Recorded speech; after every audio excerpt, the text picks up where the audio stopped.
എനിക്ക് 40 വയസ്സാകുന്നൊരു ദിവസം, അന്ന് എൻ്റെ ഒരു സുഹൃത്ത്, ആ വർഷത്തിൽ, ആ ദിവസത്തിലല്ല, എൻ്റെ ഒരു സുഹൃത്ത്, എൻ്റെ കൂടെ MBBS പഠിച്ച ഒരാള്, അമുസ്ലിമായ ഒരു സഹോദരൻ, അദ്ദേഹം എന്നെ വിളിച്ചു. രാത്രിയാണ്.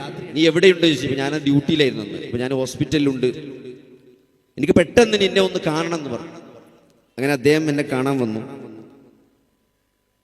അപ്പൊ അദ്ദേഹം ചോദിച്ചൊരു ചോദ്യം എന്താ വെച്ചാൽ, ഞാൻ എന്തിനു വേണ്ടിയാണ് ജീവിക്കുന്നത്? 40 വർഷമായി ഞാൻ MBBS പഠിച്ചു, PG ചെയ്തു, ഇപ്പൊ നന്നായി ജോലി ചെയ്യുന്നുണ്ട്. അപ്പൊ അന്ന് അദ്ദേഹത്തിന്റെ 40ാമത്തെ പിറന്നാളാണ്. അപ്പൊ അദ്ദേഹത്തെ അസ്വസ്ഥപ്പെടുത്തുന്ന ഒരു ചിന്ത എന്താ വെച്ചാൽ, എന്തിനു വേണ്ടിയാണ് ഈ ജീവിതം എന്നാണ്. മരണത്തിന് ശേഷം ഒരു ജീവിതമുണ്ട് എന്ന് പഠിക്കുന്ന കാലത്ത് നിങ്ങൾ മൈക്ക് കെട്ടി പ്രസംഗിച്ചത് ഞാൻ കേട്ടിട്ടുണ്ട്. ഈ മരണത്തിന് ശേഷം ഒരു ജീവിതമുണ്ട്. അപ്പൊ അങ്ങനെയാണെങ്കിൽ ഈ ജീവിതത്തിന്റെ ലക്ഷ്യം എന്താണ്? അപ്പൊ ആ ചോദ്യം മൂപ്പർ വല്ലാതെ അലട്ടിക്കൊണ്ടിരിക്കുകയാണ്. ഞാൻ പറഞ്ഞത്, എല്ലാ മനുഷ്യർക്കും ഈ വൈബുകളൊക്കെ അവസാനിക്കുന്ന ഒരു സന്ദർഭത്തിലേക്ക് എല്ലാവരും എത്തിച്ചേരും. ജീവിതത്തിലെ എന്തെങ്കിലും അപ്രതീക്ഷിതമായ ദുരന്തങ്ങൾ, അത് രോഗമാകാം, ഉറ്റവരുടെ മരണമാകാം, വലിയ സാമ്പത്തിക നഷ്ടങ്ങളാകാം. അങ്ങനെ ജീവിതത്തിൽ പ്രതീക്ഷിക്കാത്ത എന്തെങ്കിലും സംഭവങ്ങൾ വന്ന് ജീവിതം വന്ന് മുട്ടി നിൽക്കുന്ന സന്ദർഭത്തിൽ സ്വന്തത്തോടെ എല്ലാവരും ചോദിക്കുന്ന ഒരു ചോദ്യമാണ്, എന്തിനാണ് ഈ ജീവിതം? എന്തിനു വേണ്ടിയാണ് ഞാൻ ഇത്രയും കാലം ജീവിച്ചത്? സഹോദരങ്ങളെ, ജീവിതത്തെക്കുറിച്ച് ഏറ്റവും കൃത്യമായ ലക്ഷ്യം നമുക്ക് പഠിപ്പിച്ചു തരേണ്ടത്, തന്നിട്ടുള്ളത്, മനുഷ്യരെ സൃഷ്ടിച്ച, മനുഷ്യരെ മുഴുവൻ സൃഷ്ടിച്ച, ഈ പ്രപഞ്ചത്തെ സംവിധാനിച്ച, ഈ സകലതും സൃഷ്ടിച്ച് പരിപാലിച്ചു കൊണ്ടിരിക്കുന്ന റബ്ബ് സുബ്ഹാനഹു വ തആലയാണ്. അത് കൃത്യമായി പ്രവാചകന്മാരിലൂടെ, വേദഗ്രന്ഥങ്ങളിലൂടെ അത് മനുഷ്യനെ പഠിപ്പിക്കപ്പെട്ടിട്ടുണ്ട്. വമാ ഖലഖ്തുൽ ജിന്ന വൽ ഇൻസ ഇല്ലാ ലിയഅ്ബുദൂനി, എന്നെ മാത്രം ആരാധിക്കാനാണ് ജിന്നുകളെയും മനുഷ്യരെയും ഞാൻ സൃഷ്ടിച്ചത് എന്ന് പ്രപഞ്ച സൃഷ്ടാവായ റബ്ബ് സുബ്ഹാനഹു വ തആല നമുക്ക് അറിയിച്ചു തരികയാണ്. അപ്പൊ എന്താണ് ആരാധന? എന്താണ് ആരാധിക്കാൻ വേണ്ടിയാണ് സൃഷ്ടിച്ചത് എന്ന് പറയുമ്പോൾ സഹോദരങ്ങളെ, നമ്മളൊക്കെ തീർച്ചയായും അറിഞ്ഞിരിക്കേണ്ട ഒരു കാര്യമുണ്ട്. എന്താണ് ആരാധന എന്നത്? അല്ലേ? പ്രത്യക്ഷവും പരോക്ഷവുമായി അള്ളാഹുവിന് ഇഷ്ടപ്പെട്ട വാക്കുകൾക്കും പ്രവർത്തികൾക്കുമാണ് ആരാധന എന്ന് പറയാം. അപ്പൊ നമ്മുടെ ജീവിതം എന്നുള്ളത്, കാരണം നമ്മൾ ജീവിതത്തെ പറ്റി കൃത്യമായ ഒരു ലക്ഷ്യം നമ്മൾ അറിഞ്ഞിട്ടില്ലെങ്കിൽ, അത് മനസ്സിലാക്കിയിട്ടില്ലെങ്കിൽ, അത് മനസ്സിലാക്കി ജീവിച്ചിട്ടില്ലെങ്കിലുള്ള വലിയൊരു ദുരന്തം എന്ന് വെച്ചാൽ, ഒന്ന്, നമ്മൾ ചെറിയ ചെറിയ കാര്യങ്ങൾ ജീവിതത്തിന്റെ ലക്ഷ്യമായി കാണുന്നുള്ളതാണ്.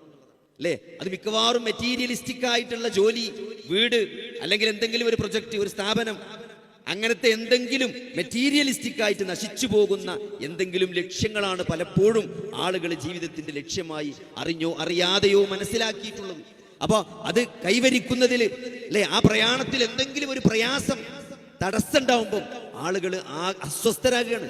അല്ലെ? എല്ലാം തകർന്നു, എന്തിനു ജീവിക്കണം എന്ന് തോന്നിപ്പോവുകയാണ്. അപ്പൊ അതുകൊണ്ട് സഹോദരങ്ങളെ, ജീവിതം എന്നത് വിശുദ്ധ ഖുർആനിലെ ഏറ്റവും മനോഹരമായി അർ-റഹ്മാൻ, അർ-റഹ്മാൻ, റഹ്മാനായ അല്ലാഹു. നോക്കി, അള്ളാഹുവിന്റെ നാമം എന്നത് ഈ സന്ദർഭത്തിൽ ഇങ്ങോട്ട് പറയാനുള്ളത്, അള്ളാഹു എന്ന് പറയാൻ ചില ആളുകൾക്ക് മടിയുണ്ട്. അല്ലേ? അന്യമതസ്ഥരൊക്കെ നിൽക്കുന്ന സദസ്സിൽ ചിലപ്പോൾ ആളുകൾ അള്ളാഹു എന്നതിന് പകരം ദൈവം എന്നൊക്കെ പറയുന്നത് കേൾക്കാം. സഹോദരങ്ങളെ, അള്ളാഹു എന്നത് വർഗീയമായ ഒരു പേരല്ല. അള്ളാഹു എന്നത് ഈ പ്രപഞ്ചത്തിന്റെ സൃഷ്ടാവ്, അവന്റെ പേരായി അവൻ അറിയിച്ചു തന്ന പേരാണ് അള്ളാഹ് എന്നുള്ളത്. ഇസ്മുൽ ജലാലയാണ്. അല്ലേ? ഇസ്മുല്ലാഹിൽ അഅ്ളം, അള്ളാഹുവിന്റെ ഏറ്റവും മഹത്തായ നാമമാണ്. അല്ലേ? അതിന് സ്ത്രീലിംഗമില്ല, അതിന് പുല്ലിംഗമില്ല, അതിന് ബഹുവചനങ്ങളില്ല. അല്ലേ? അതിന് മറ്റു തരത്തിൽ ഒന്നും പറയത്തക്ക യാതൊരു വിധത്തിലുള്ള വിശേഷണങ്ങളും, അല്ലെങ്കിൽ ഒരു പാരലായിട്ട് പറയാൻ പറ്റിയൊരു വാക്കില്ല. അല്ലെ? ഒരു തമ്പുരാൻ എന്ന് പറഞ്ഞാൽ കൊച്ചമ്പുരാണ്ട്, വല്യമ്പുരാണ്ട്, അങ്ങനെ പലതരത്തിൽ നമുക്ക് പറയാൻ പറ്റും. ദൈവം എന്ന് പറയുമ്പോൾ ദേവിയുണ്ട്, ദേവതകളുണ്ട്, അല്ലേ? ദേവന്മാരുണ്ട്, കുട്ടി ദൈവങ്ങളുണ്ട്, പലതരത്തിൽ വിശേഷിപ്പിക്കാം. അള്ളാഹ് എന്നതിന് ആ പേരിന് ഒരു മാറ്റം വരുത്താൻ സാധ്യമല്ല. അത് സ്ത്രീലിംഗമില്ല, പുല്ലിംഗമില്ല. അള്ളാഹുവിന്റെ പേരായി അറിയിച്ചു തന്നതാണ്. അതുകൊണ്ട് അള്ളാഹ് എന്ന് തന്നെ നമ്മൾ പറയണം. അതിൽ നമ്മൾ ഒരു മടിയും കാണിക്കേണ്ടതില്ല. ആ അള്ളാഹു എന്ന പദത്തോട്, ആ പേരിനോട് ഇടപിടിച്ച് നിൽക്കുന്ന അള്ളാഹുവിന്റെ ഒരു പേരാണ് അർ-റഹ്മാൻ എന്നത്. അർ-റഹ്മാൻ എന്നത്, അർ-റഹ്മാൻ ഖലഖൽ ഇൻസാൻ അല്ലമഹുൽ ഖലഖൽ ഇൻസാൻ, അവൻ മനുഷ്യനെ സൃഷ്ടിച്ചു. അല്ലേ? അള്ളാഹു മനുഷ്യനെ സൃഷ്ടിച്ചു. അവനെ അള്ളാഹു ഖുർആൻ പഠിപ്പിച്ചു എന്ന് പറയുമ്പോൾ, അവനെ ബയാൻ പഠിപ്പിച്ചു എന്ന് പറയുമ്പോൾ സഹോദരങ്ങളെ, ഈ ജീവിതത്തിന്റെ ലക്ഷ്യം എന്തെന്ന് റഹ്മാനായ അള്ളാഹു കൃത്യമായിട്ട് മനുഷ്യനെ പഠിപ്പിച്ചിട്ടുണ്ട് അല്ലെ? ഖുർആൻ പഠിപ്പിക്കുക വഴി, വേദഗ്രന്ഥങ്ങൾ പഠിപ്പിക്കുക വഴി ഈ ജീവിതത്തിന്റെ ലക്ഷ്യം എന്താണെന്ന് നമ്മൾ കൃത്യമായിട്ട് മനസ്സിലാക്കിയിട്ടുണ്ട്. അല്ലെങ്കിൽ നമ്മൾ മനസ്സിലാക്കണം. അതിനാണ് അള്ളാഹു നബി സല്ലല്ലാഹു അലൈഹി വസല്ലമയെ നമുക്ക് പ്രവാചകനായി നിയോഗിച്ചിരുന്നത്. ഞാനിവിടെ വീണ്ടും ഊന്നി പറയാനുള്ള കാരണം എന്താ വെച്ചാൽ, പലപ്പോഴും ജീവിതത്തിൽ നിരാശപ്പെടുന്ന ആളുകൾ അല്ലെ, ചെറിയ ചെറിയ ലക്ഷ്യങ്ങളെ ജീവിതത്തിന്റെ വലിയ ലക്ഷ്യമായി കണ്ട് അത് പൂർത്തീകരിക്കാൻ പ്രയാസപ്പെടുന്ന സന്ദർഭത്തിൽ എല്ലാം തകർന്നു, എല്ലാം നശിച്ചു, ഇനി ഞാൻ എന്തിന് ജീവിക്കണം അല്ലെ, ഈ ജീവിതത്തിനൊരു അർത്ഥമില്ല, അല്ലെങ്കിൽ ഇത് പടച്ചോനില്ല എന്ന് പറയുന്ന ആളുകളുണ്ട്. വലിയ പ്രയാസം വരുമ്പം ഞാൻ ഇത്ര കാലം നിസ്കരിച്ചിട്ട് എന്താ ഉണ്ടായത്, ഞാൻ ഇത്ര കാലം സക്കാത്ത് കൊടുത്തിട്ട് എന്താ ഉണ്ടായത് എന്നൊക്കെ ഈ മതമൂല്യങ്ങളെ നിഷേധിക്കുന്ന, മതനിരാസത്തിന്റെ കുഫറിന്റെ വാക്ക് പറയുന്ന ആളുകളുണ്ട് അല്ലെ. അവർക്ക് സംഭവിച്ച ദുരന്തം എന്താണ് അറിയുന്നത്? അവർ ജീവിതത്തിന്റെ ലക്ഷ്യം എന്താണ് എന്ന് കൃത്യമായിട്ട് മനസ്സിലാക്കിയില്ല എന്നുള്ളതാണ്. അതുകൊണ്ട് എന്തിനാണ് നമ്മൾ ജീവിക്കുന്നത് എന്ന് നമ്മൾ കൃത്യമായിട്ട് നമ്മളെ ബോധ്യപ്പെടുത്തേണ്ടതുണ്ട് അല്ലേ. ആളുകൾ ഉണ്ടാക്കുന്ന ഈ വൈബ്സും റീൽസും ഷോർട്സും ഒക്കെ കണ്ടിട്ട്, ഈ സെലിബ്രിറ്റികളെ കണ്ടിട്ട് ഇതാണ് ജീവിതം, ഇതിനു വേണ്ടിയാണ് ജീവിതം, ഇതില്ലാത്തവരൊക്കെ ജീവിതത്തിൽ പരാജയപ്പെട്ടവരാണ് അല്ലെ. അങ്ങനെയാണ്. നല്ലൊരു ജോലി ഇല്ലെങ്കിൽ ജീവിതത്തിൽ നമ്മളൊന്നും നേടിയിട്ടില്ല എന്ന് തോന്നുന്ന ആളുകളുണ്ട് അല്ലെ. മക്കളില്ലാത്തവര്, സമ്പത്തില്ലാത്തവര്, സമ്പാദ്യങ്ങളില്ലാത്തവര്, അവരെല്ലാം ജീവിതത്തിൽ നഷ്ടക്കാരാണ് എന്ന് ആരൊക്കെയോ നമ്മളെ മനസ്സിൽ എവിടെയൊക്കെ കോരിയിട്ടത് അത് പലപ്പോഴും പല സന്ദർഭങ്ങളിലും നീറിക്കൊണ്ടിരിക്കുകയാണ്. സഹോദരങ്ങളെ, സത്യത്തിൽ നമ്മൾ ജീവിതത്തെ മനസ്സിലാക്കേണ്ടത് നമ്മളെ സൃഷ്ടിച്ച, നമ്മളെ നിയന്ത്രിക്കുന്ന, നമ്മളെ വീണ്ടും തിരിച്ചു വിളിക്കുന്ന ഒരു റബ്ബുണ്ട്. അതുകൊണ്ട് എന്താ പറയുക, ആദ്യമായിട്ട് എനിക്ക് നിങ്ങളോട് പറയാനുള്ളേ ആദ്യത്തെ പോയിന്റ് എന്താ വെച്ചാൽ, ജീവിതം എന്നതിനെ ഒരു ചെറിയ ഫ്രെയിമിൽ, ഒരു ജനനം കൊണ്ട് തുടങ്ങി മരണം കൊണ്ട് അവസാനിക്കുന്ന ഒരു ചെറിയ ഫ്രെയിമിലാണ് ആളുകൾ പലപ്പോഴും മനസ്സിലാക്കിയിട്ടുള്ളത്. ആ ഫ്രെയിമിൽ നിന്ന് ആ ജീവിതത്തെ നിങ്ങൾ മാറ്റി മനസ്സിലാക്കണം. ജീവിതം എന്നത് വലിയൊരു ഫ്രെയിമാണ്. അതെവിടെയാണ് സഹോദരങ്ങളെ തുടങ്ങുന്നത്? അത് തുടങ്ങുന്നത് മരണം മുതലാണ്. മരണം മുതൽ തുടങ്ങുന്ന മരണാനന്തര ജീവിതമെന്ന, മരണമില്ലാത്ത ജീവിതം, ഒടുക്കമില്ലാത്ത ജീവിതം, ആ ഒരു ജീവിതത്തെയാണ് സഹോദരങ്ങളെ നമ്മൾ മുന്നിൽ ലക്ഷ്യം വെക്കേണ്ടത്. അതാണ് ജീവിതത്തിന്റെ ലക്ഷ്യമായിട്ട് നമ്മൾ മനസ്സിലാക്കേണ്ടത്. അത് നമ്മൾ കൃത്യമായിട്ട് മനസ്സിലാക്കിയിട്ടില്ലെങ്കിൽ, ഞാൻ നേരത്തെ പറഞ്ഞ പോലെ പല പ്രതിസന്ധികളിലും തട്ടി നമ്മൾ വീഴും. അത് ഒരു വിശ്വാസി അങ്ങനെ വീഴേണ്ടവനല്ല. ജീവിതത്തെക്കുറിച്ച് ശരിയായ കാഴ്ചപ്പാട്, മരണത്തോടുകൂടി ആരംഭിക്കുന്ന യഥാർത്ഥ ജീവിതമാണ് ജീവിതമെന്ന് മനസ്സിലാക്കിയ ഒരാളെ സംബന്ധിച്ചിടത്തോളം അയാളുടെ ജീവിതം വളരെ എളുപ്പമുള്ളതാണ് അല്ലേ. മതമെന്നത് എളുപ്പമുള്ള കാര്യമാണ്. മതമെന്ന് നമുക്കെന്തായാലും, നമ്മൾ മതത്തെ പറ്റി മനസ്സിലാക്കിയതും ആളുകൾ നമ്മളെ പലപ്പോഴും കലിയാക്കുന്നു. ഇപ്പോൾ എന്നെയൊക്കെ കാണുമ്പോൾ പലപ്പോഴും ആൾക്കാർ പറയണം, എനിക്കൊക്കെ കുറച്ച് കൂടുതലാണ്, ഇത്രയൊന്നും ആവശ്യമല്ല. അങ്ങനെയാണ്. കുറച്ച് ദീനനുസരിക്കുന്ന ജീവിക്കുന്ന ആളുകളെ പറ്റിയൊക്കെ ഇപ്പോൾ ആൾക്കാർ കുറച്ച് ഓവറാണെന്ന് പറയാം. സഹോദരങ്ങളെ, മതം ഞാനോ നിങ്ങളോ ഉണ്ടാക്കിയതല്ല. മതം എന്നത് അള്ളാഹുവിന്റെ മതമാണ്. ഇന്നദ്ദീന ഇൻദല്ലാഹിൽ ഇസ്ലാം, അള്ളാഹുവിന്റെ അടുക്കൽ സ്വീകാര്യമായ മതമാണ് ഇസ്ലാം. അതിന്റെ നിയമങ്ങൾ സമാവിയാണ് അല്ലേ. അത് എന്ത് ചെയ്യണം, എന്ത് ചെയ്യരുത് എന്ന് ആകാശലോകത്ത് നിന്ന് അള്ളാഹു അവതരിപ്പിച്ചതാണ്. ഇവിടെ ആളുകളൊക്കെ എന്താ വെച്ചാൽ, ഈ മുസ്ലിം ആകാന്ന് പറഞ്ഞാൽ എന്തൊക്കെയോ നഷ്ടമാണ് ജീവിതത്തിന് ഒരു ആസ്വാദ്യവും പിന്നെ ആസ്വാദകരമായ കാര്യങ്ങളൊക്കെ ഇസ്ലാം അത് വിരോധിച്ചിട്ടുണ്ട്. ഇപ്പൊ മയക്കുമരുന്നാകട്ടെ അല്ലെ, ഒരു സിനിമ കാണാൻ പറ്റൂല അല്ലെ, ഒരു സ്ത്രീയുടെ സൗന്ദര്യം ആസ്വദിക്കാൻ പറ്റൂല. എന്തേറെ അത്തരത്തിലുള്ള യാതൊരു തരത്തിലുള്ള മനുഷ്യൻ ആസ്വാദനങ്ങളായി നമുക്ക് മുമ്പിൽ പരിചയപ്പെടുത്തപ്പെടുന്ന സകല കാര്യങ്ങളെയും അത് ഇസ്ലാം വിരോധിച്ചിട്ടുണ്ട്. അല്ലെങ്കിൽ ഇസ്ലാം അതിനൊക്കെ വിലക്കുകൾ ഏർപ്പെടുത്തിയിട്ടുണ്ട് എന്ന് പറഞ്ഞുകൊണ്ട് ഇതെന്തോ വലിയ ഒരു പ്രയാസത്തിലാണ് മുസ്ലിങ്ങളൊക്കെ എന്ന് ബോധ്യപ്പെടുത്താനാണ് പലപ്പോഴും ആളുകൾ ശ്രമിച്ചുകൊണ്ടിരിക്കുന്നത്. നമ്മളും ചിലപ്പോൾ നമ്മളെ നാവിൽ നിന്നൊക്കെ അറിയാതെ അങ്ങനെ വന്നു പോയിട്ടുണ്ടാവും. സഹോദരങ്ങളെ, ഇവിടെ നമ്മൾ പരാജയപ്പെട്ടത് ഇവിടെ ചോദിച്ചാൽ നമ്മൾ അല്ലാഹുവിനെ അറിഞ്ഞില്ല എന്നുള്ളതാണ്. ഫഅലം അന്നഹു ലാ ഇലാഹ ഇല്ലല്ലാഹ്. കാരണം ഇത് ഇത്രത്തോളം പ്രാധാന്യമുണ്ട് എന്ന് ഇപ്പൊ കഴിഞ്ഞ ദിവസം ഞാനിങ്ങനെ എൻ്റെ ഒരു സുഹൃത്തുമായിട്ട് സംസാരിച്ചുകൊണ്ടിരിക്കണം. അപ്പൊ അദ്ദേഹത്തിന് എപ്പോഴും ഞാൻ ചില കാര്യങ്ങൾ പലപ്പോഴും പലതും ചോദിച്ച് മനസ്സിലാക്കാറുണ്ട്. കാരണം അദ്ദേഹം ഏതൊരു കാര്യം ചെയ്യുമ്പോഴും വളരെയധികം സെർച്ച് ചെയ്ത് വളരെയധികം പഠനം നടത്തിയിട്ടാണ് ജീവിതത്തിന്റെ ചെറിയ ചെറിയ കാര്യങ്ങൾ പോലും ചെയ്യുന്ന ഒരാളാണ് അദ്ദേഹം. അപ്പൊ അദ്ദേഹത്തോട് വെറുതെ ഇരിക്കുന്ന സന്ദർഭത്തിൽ അദ്ദേഹത്തെ കൈ കിട്ടിയാൽ പല കാര്യങ്ങളും ചോദിച്ച് മനസ്സിലാക്കാറുണ്ട്. അപ്പൊ കഴിഞ്ഞ ദിവസം, അപ്പൊ ഞാൻ നേരത്തെ പറഞ്ഞ പോലെ ഞാനൊക്കെ കുറച്ച് ഓവറാണ് എന്ന് ചിന്തിക്കുന്ന ഒരു മുസ്ലിമാണ് അദ്ദേഹം.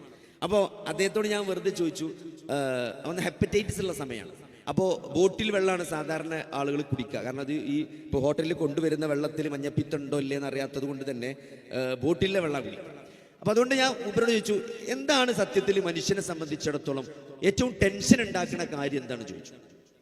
അപ്പം അദ്ദേഹം പറഞ്ഞാൽ നമുക്ക് നമ്മുടെ ഭാവിയെക്കുറിച്ച് ആലോചിച്ചിട്ടാണ് എപ്പോഴും നമുക്ക് ബേജാറ് വരിക, അല്ലേ? ഇപ്പോൾ എനിക്ക് മഞ്ഞപ്പിത്തം വരുമോ, ഒരു മഞ്ഞപ്പിത്തമുള്ള സമയത്ത് നമുക്ക് മഞ്ഞപ്പിത്തം വരുമോ, പകരോ? ഇനി മഞ്ഞപ്പിത്തം വന്നാൽ തന്നെ അധികം ആൾക്കാരത് മാറിപ്പോവും, പക്ഷെ അപൂർവമായിട്ട് ആളുകൾ മരിക്കും. അപ്പം ഇനി ഞാൻ മരിക്കുമോ, എൻ്റെ മഞ്ഞപ്പിത്തം മൂർച്ഛിക്കുമോ, ഇപ്പം ഒരു ജോലിയാണെങ്കിൽ ഇപ്പം എൻ്റെ ജോലി നഷ്ടപ്പെടുമോ, അങ്ങനെ ജോലി പിരിച്ചുവിടുമോ, അങ്ങനെ ഓരോ കാര്യത്തെക്കുറിച്ച് ഭാവിയിൽ നടക്കാനിരിക്കുന്ന കാര്യങ്ങളെക്കുറിച്ച് അമിതമായിട്ട് ആലോചിച്ച് ആശങ്കപ്പെടുക എന്നുള്ളത് അത് മനുഷ്യൻ്റെ വലിയൊരു പ്രശ്നമാണ്. അപ്പൊ ഞാൻ അദ്ദേഹത്തോട് ചോദിച്ചു, അങ്ങനെയാണെങ്കിൽ അതിൽ നിന്ന് രക്ഷപ്പെടാനുള്ള ഒരു മാർഗം എന്താ ചോദിച്ചു.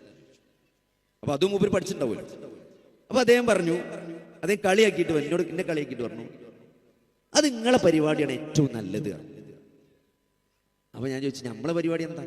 നിങ്ങളെ പരിപാടി എന്ന് പറഞ്ഞാൽ എല്ലാം പടച്ചോനെ ഏൽപ്പിക്കുക, നിങ്ങൾ ഫ്രീ ആയിട്ട് ഇങ്ങനെ നടക്കുക, എല്ലാം പടച്ചോനെ ഏൽപ്പിക്കുക, എല്ലാ പ്രശ്നവും പടച്ചോനോട് പറഞ്ഞ് പടച്ചോനെ ഏൽപ്പിക്കുക, എന്നിട്ട് നമ്മളിതൊന്നും അറിയാത്ത മാതിരി ഇങ്ങനെ നടക്കുക. അതാണ് ഏറ്റവും എളുപ്പമുള്ള പരിപാടി. അപ്പൊ ഞാൻ പിന്നെ അദ്ദേഹത്തോട് ചോദിച്ചു, അത് കുറച്ച് പരിഹസിച്ചിട്ടാണ് മുമ്പിൽ പറഞ്ഞെങ്കിലും അതാണ് എളുപ്പം എന്ന് പറഞ്ഞു. അങ്ങനെയാണെങ്കിൽ അത് എളുപ്പമുള്ളൊരു മാർഗമാണെങ്കിൽ പിന്നെ എന്താണ് ആ മാർഗത്തിനൊരു പ്രശ്നം എന്ന് ചോദിച്ചു. അപ്പൊ എന്നെ അത്ഭുതപ്പെടുത്തിക്കൊണ്ട് അദ്ദേഹം പറഞ്ഞൊരു മറുപടി ഉണ്ട്. അദ്ദേഹം പറഞ്ഞ മറുപടി എന്താ പറയുക, എല്ലാരെ കാര്യം അല്ല ഇപ്പൊ എങ്ങനെ പടച്ചോ ഏറ്റെടുക്കുക. വിശുദ്ധ ഖുർആനിൽ ഫഅലം അന്നഹു ലാ ഇലാഹ ഇല്ലല്ലാഹ് എന്ന ആയത്തുണ്ട്. നിങ്ങൾ അല്ലാഹനെ ആരാധിക്കണം എന്ന് പറയുന്നതിന് മുമ്പ് പടച്ചോൻ പറഞ്ഞത് ഫഅലം അന്നഹു, നിങ്ങൾ അറിയണം കാര്യം എന്താണ്, ലാ ഇലാഹ ഇല്ലല്ലാഹ്, അല്ലാഹു മാത്രമാണ് ആരാധനക്ക് അർഹൻ എന്ന് നിങ്ങൾ മനസ്സിലാക്കണം, അറിയണം, എന്നിട്ട് നിങ്ങൾ ആരാധിച്ചാൽ മതി. ആലോചിക്കുക, അള്ളാഹുവിനെ പറ്റി വമാ ഖദറുല്ലാഹ ഹഖ്ക ഖദ്രിഹി, നിങ്ങൾ മനസ്സിലാക്കേണ്ട പോലെ അള്ളാഹുവിനെ കണക്കാക്കേണ്ട പോലെ കണക്കാക്കിയില്ല. നമ്മളെല്ലാവരും പ്രശ്നവും എങ്ങനെ പടച്ചോൻ ഏറ്റെടുക്കാൻ, അത്രയും അശക്തനാണ്, അല്ലെങ്കിൽ അത്രയൊക്കെ കഴിവ് പടച്ചോനുണ്ടോ എന്നതിനെ കുറിച്ച് സംശയമാണ് സഹോദരൻ. അതുകൊണ്ട് നമ്മൾ അള്ളാഹുവിനെ അറിയണം. ഈ ജീവിതം എന്താ അറിയണം, ഞാൻ പറഞ്ഞ വലിയൊരു ഫ്രെയിം ഞാൻ പറഞ്ഞല്ലോ ജീവിതത്തിന്റെ, അത് അള്ളാഹുവിലേക്കുള്ളൊരു യാത്രയാണ്. ഇന്നാ ലില്ലാഹി വ ഇന്നാ ഇലൈഹി റാജിഊൻ. നിങ്ങൾക്ക് എന്തൊരു മുസീബത്ത് നിങ്ങളെ ബാധിച്ചാലും നിങ്ങൾ എന്ത് പറയണം എന്നാ ഖുർആൻ പറഞ്ഞ്, ഇന്നാ ലില്ലാഹി വ ഇന്നാ ഇലൈഹി റാജിഊൻ. അപ്പൊ തിയേറ്ററിൽ ഇടയ്ക്ക് കറണ്ട് പോകും, ശരിക്കും പോകാൻ പാടില്ല എന്ന്. ഇപ്പൊ നമ്മളെ നാട്ടിലെ തിയേറ്ററല്ലേ, അപ്പൊ അതിനനുസരിച്ചുള്ള പ്രശ്നങ്ങളൊക്കെ ഉണ്ടാവുമല്ലോ. അപ്പൊ ഇടയ്ക്ക് കറണ്ട് പോകും, അപ്പൊ നമ്മൾ ഇന്നാ ലില്ലാഹി വ ഇന്നാ ഇലൈഹി റാജിഊൻ എന്ന് പറയും. അപ്പൊ ചില മുസ്ലിം സിസ്റ്റർമാരുണ്ട്, ഒരു ചോദിക്കും, എന്താ ഡോക്ടറെ ആരെങ്കിലും മരിച്ചു ചോദിക്കും, ആരെങ്കിലും മരിച്ചു ചോദിക്കും. മരിച്ചിട്ട് പറയാനുള്ള സഹോദരങ്ങളെ ഇന്നാ ലില്ലാഹി വ ഇന്നാ ഇലൈഹി റാജിഊൻ ഒരു മുസീബത്ത് ബാധിക്കുമ്പോൾ പറയാനുള്ളതാണ്. ഒരു ചെറിയ ഇടങ്ങേറുണ്ടാവും, നിങ്ങൾ ആലോചിച്ച്, ഒരു ചെറിയ ഇടങ്ങേറുണ്ടാവുമ്പോൾ പടച്ചോൻ പറയാൻ പറഞ്ഞത് ഇന്നാ ലില്ലാഹി വ ഇന്നാ ഇലൈഹി റാജിഊൻ. ഇന്നലെ കഴിഞ്ഞ ദിവസം ഒരു ക്ലാസ് ഉണ്ടാക്കാൻ വേണ്ടിയിട്ട് ഇപ്പം എല്ലാവരും ഇങ്ങനെ എവിടെ ചെന്നാലും ഇപ്പം AI ആണ് അല്ലേ, എവിടെ ചെന്നാലും ആൾക്കാർ AI പറ്റിയേ പറയാം. അപ്പം ഞാൻ വിചാരിച്ചു ഏതായാലും ഇപ്പം ഒരു ക്ലാസ് ഉണ്ടാക്കാണ്ട്, അപ്പം ഞാൻ AI കൊണ്ട് ഒരു ക്ലാസ് ഉണ്ടാക്കിയാൽ വെച്ചിട്ട് ഞാൻ ChatGPT-നോട് ചോദിച്ചു, what Quran says about the purpose of life, ജീവിതത്തിന്റെ ലക്ഷ്യത്തെക്കുറിച്ച് ഖുർആൻ എന്ത് പറയുന്നു എന്ന് ഞാൻ ChatGPT-നോട് ചോദിച്ചു. എന്നെ അത്ഭുതപ്പെടുത്തിക്കൊണ്ട് ഒരു 10-20 കൊല്ലൊക്കെ നിങ്ങളെ അറബി കോളേജിലും എല്ലാ സ്ഥലത്തും ദീന് പഠിച്ചാൽ നിങ്ങൾക്ക് പറയാൻ പറ്റുന്ന ഒരു ഉത്തരമാണ് മൂപ്പരിങ്ങനെ ഒരു സെക്കൻഡുകൾ കൊണ്ട് ടട്ടപ്പെട്ടപ്പെട്ടപ്പെട്ടെന്ന് കിടക്കുക. അല്ല 5-6 പോയിന്റ് ഉണ്ട്. 6ാമത്തെ പോയിന്റ് എന്താ നിങ്ങൾ, റിട്ടേൺ ടു അള്ളാഹ്, ജീവിതത്തിന്റെ ലക്ഷ്യം അള്ളാഹുവിലേക്ക് തിരിച്ചു പോകുന്നതാണ്. അപ്പൊ അള്ളാഹുവിലേക്ക് തിരിച്ചു പോകുന്ന ഉറപ്പുള്ള കാര്യമാണ്, ഒരു സംശയമില്ലാത്ത കാര്യമാണ്. നിങ്ങൾ ഈ ഭൂമിയിൽ ജനിച്ചിട്ടുണ്ടോ സഹോദരങ്ങളെ, നിങ്ങൾ അള്ളാഹുവിലേക്ക് തിരിച്ചു വിളിക്കപ്പെടും, അതിൽ യാതൊരു സംശയമില്ല. ഉറപ്പിച്ചു പറയാൻ പറ്റിയ ഒറ്റ കാര്യം അത് മാത്രമേ ഉള്ളൂ, അള്ളാഹുവിലേക്ക് തിരിച്ചു പോകുന്നു അല്ലേ. ഉബയ്യ് കലഫ് നബിന്റെ അടുത്ത് വന്നിട്ട് ആ നുരുമ്പിയ ഒട്ടകത്തിന്റെ എല്ലിങ്ങനെ പൊടിച്ച് പാറിപ്പിച്ചിട്ട് നബിന്റെ മുഖത്ത് കൂതിയിട്ട് ചോദിക്കുന്നുണ്ട്, ഈ നുരുമ്പിയ എല്ലുകളെ ആരാണ് ജീവിപ്പിക്കുക? അള്ളാഹു സുബ്ഹാനഹു വ തആല ആ ചോദ്യത്തിന് മറുപടി പറഞ്ഞു. കാരണം നബിനല്ല പരിഹസിച്ചത്, അള്ളാഹുവിനോട് പരിഹസിച്ചത്. അതിന് ആയത്തിറങ്ങിയിട്ട് സൂറത്ത് യാസീനിൽ അള്ളാഹു ആയത്തിറങ്ങിയിട്ട് അതിന് മറുപടി കൊടുത്തു. അതിന് ആദ്യ തവണ ജീവൻ നൽകിയത് ആരാണോ ആ പടച്ചോൻ തന്നെ രണ്ടാമതും ജീവിപ്പിക്കുന്നു. ആദ്യത്തെ ജീവൻ നിങ്ങൾക്ക് സംശയമുണ്ട സഹോദരങ്ങളെ, നമ്മളെ ഉമ്മാന്റെ വയറ്റിൽ നമ്മള് ജീവനില്ലാത്ത ഒരു ഭ്രൂണമായിരുന്നൊരവസ്ഥ ഉണ്ട് അല്ലേ. നമ്മളെ ഭാര്യ ഗർഭിണിയാവുമ്പം, ഭാര്യ അല്ലെങ്കിൽ മകള് ഗർഭിണിയാവുമ്പോൾ സ്കാനിങ്ങിന് കൊണ്ടുപോകുമ്പോൾ 2 ആഴ്ച ആയിട്ടുള്ളൂ അല്ലേ. അവിടെ സ്കാനിങ്ങിന്റെ റിപ്പോർട്ടിൽ ജീവൻ കാണൂല അല്ലെ? ഒരു ഫീറ്റൽ പോൾ ഉണ്ട്, ഒരു ഗസ്റ്റേഷണൽ സാക്ക് ഉണ്ട്, അല്ലെ? അതിലൊരു ഫീറ്റൽ പോൾ ഉണ്ട് എന്നേ പറയുള്ളൂ. പക്ഷേ നിങ്ങളൊരു 6 ആഴ്ച അയച്ചു കൊണ്ടുപോയാൽ എന്താ പറയാ? അതിലൊരു ലൈവ് ഫീറ്റസ് ഉണ്ട് എന്നാ പറയാ. അതിൽ ജീവനുള്ള ഒരു കുട്ടിയുണ്ട്, അല്ലെ? ജീവനില്ലാത്തൊരു ഘട്ടം അതിനാദ്യം ഉണ്ടായിരുന്നു, അല്ലെ? അതിനെന്നിട്ട് ജീവനിലൊരു ഘട്ടം അല്ലാഹു റൂഹ് നൽകി, ജീവൻ നൽകി, അല്ലെ? ഒന്നും അറിയാത്ത ഒരു കുട്ടിയായിട്ട് നമ്മൾ ഭൂമിയിലേക്ക് വന്നു, അല്ലെ? എന്തിനാ അറിയാ, അല്ലെ? കുട്ടിനെ അങ്ങനെ കാണുമ്പോൾ ഇപ്പൊ അധിക ആണുങ്ങളും ആദ്യം ജനിക്കുന്ന കുട്ടികളുടെ അടുത്തേക്ക് തന്നെ പോകില്ല, വെറും കരയിലും അപ്പിടലും മാത്രം ഉണ്ടാവുള്ളൂ. നമ്മളോടൊന്ന് ചിരിക്കാൻ തുടങ്ങുമ്പോഴേ സാധാരണ മാപ്പിളാർ ആണുങ്ങളൊക്കെ ഒന്ന് കുട്ടീനെ എടുത്തു നോക്കാൻ തുടങ്ങുള്ളൂ. അതുവരെയുള്ള കുട്ടീനെ വല്ലാതൊന്നും മൈൻഡ് ചെയ്യൂല. അതെന്താണ്? ആ കുട്ടി അപ്പോഴേ ചിരിക്കാൻ തുടങ്ങുള്ളൂ. ജനിക്കുമ്പോൾ പോലും ചിരിക്കുന്നില്ല, അല്ലെ? ആ ചിരി കഴിഞ്ഞ് ഓരോ ഘട്ടങ്ങള്, അല്ലെ? ചിരിക്കാത്ത കുട്ടിയെ പറ്റി പേടിയാണ് ഉമ്മാർക്ക്. ചിലന്മാർ കൊണ്ടുവരും, കാണിക്കാൻ വരുമ്പോൾ ചോദിക്കും, ഡോക്ടറെ കുട്ടി ചിരിക്കണില്ല, എന്തോ പ്രശ്നമുണ്ടോ? അല്ലെ? കഴുത്തുറച്ചിട്ടില്ല, ടെൻഷനാണ്. 3 മാസമായിട്ടും 4 മാസമായിട്ടും കഴുത്തുറച്ചിട്ടില്ലെങ്കിൽ വലിയ വിഷമാണ്. എന്താണ്? അത് വലിയൊരു മൈൽ സ്റ്റോൺ ആണ് ജീവിതത്തിൽ, കഴുത്തുറക്കുക എന്നുള്ളത്. അത് കഴിഞ്ഞു ഇരുന്നു, അല്ലേ?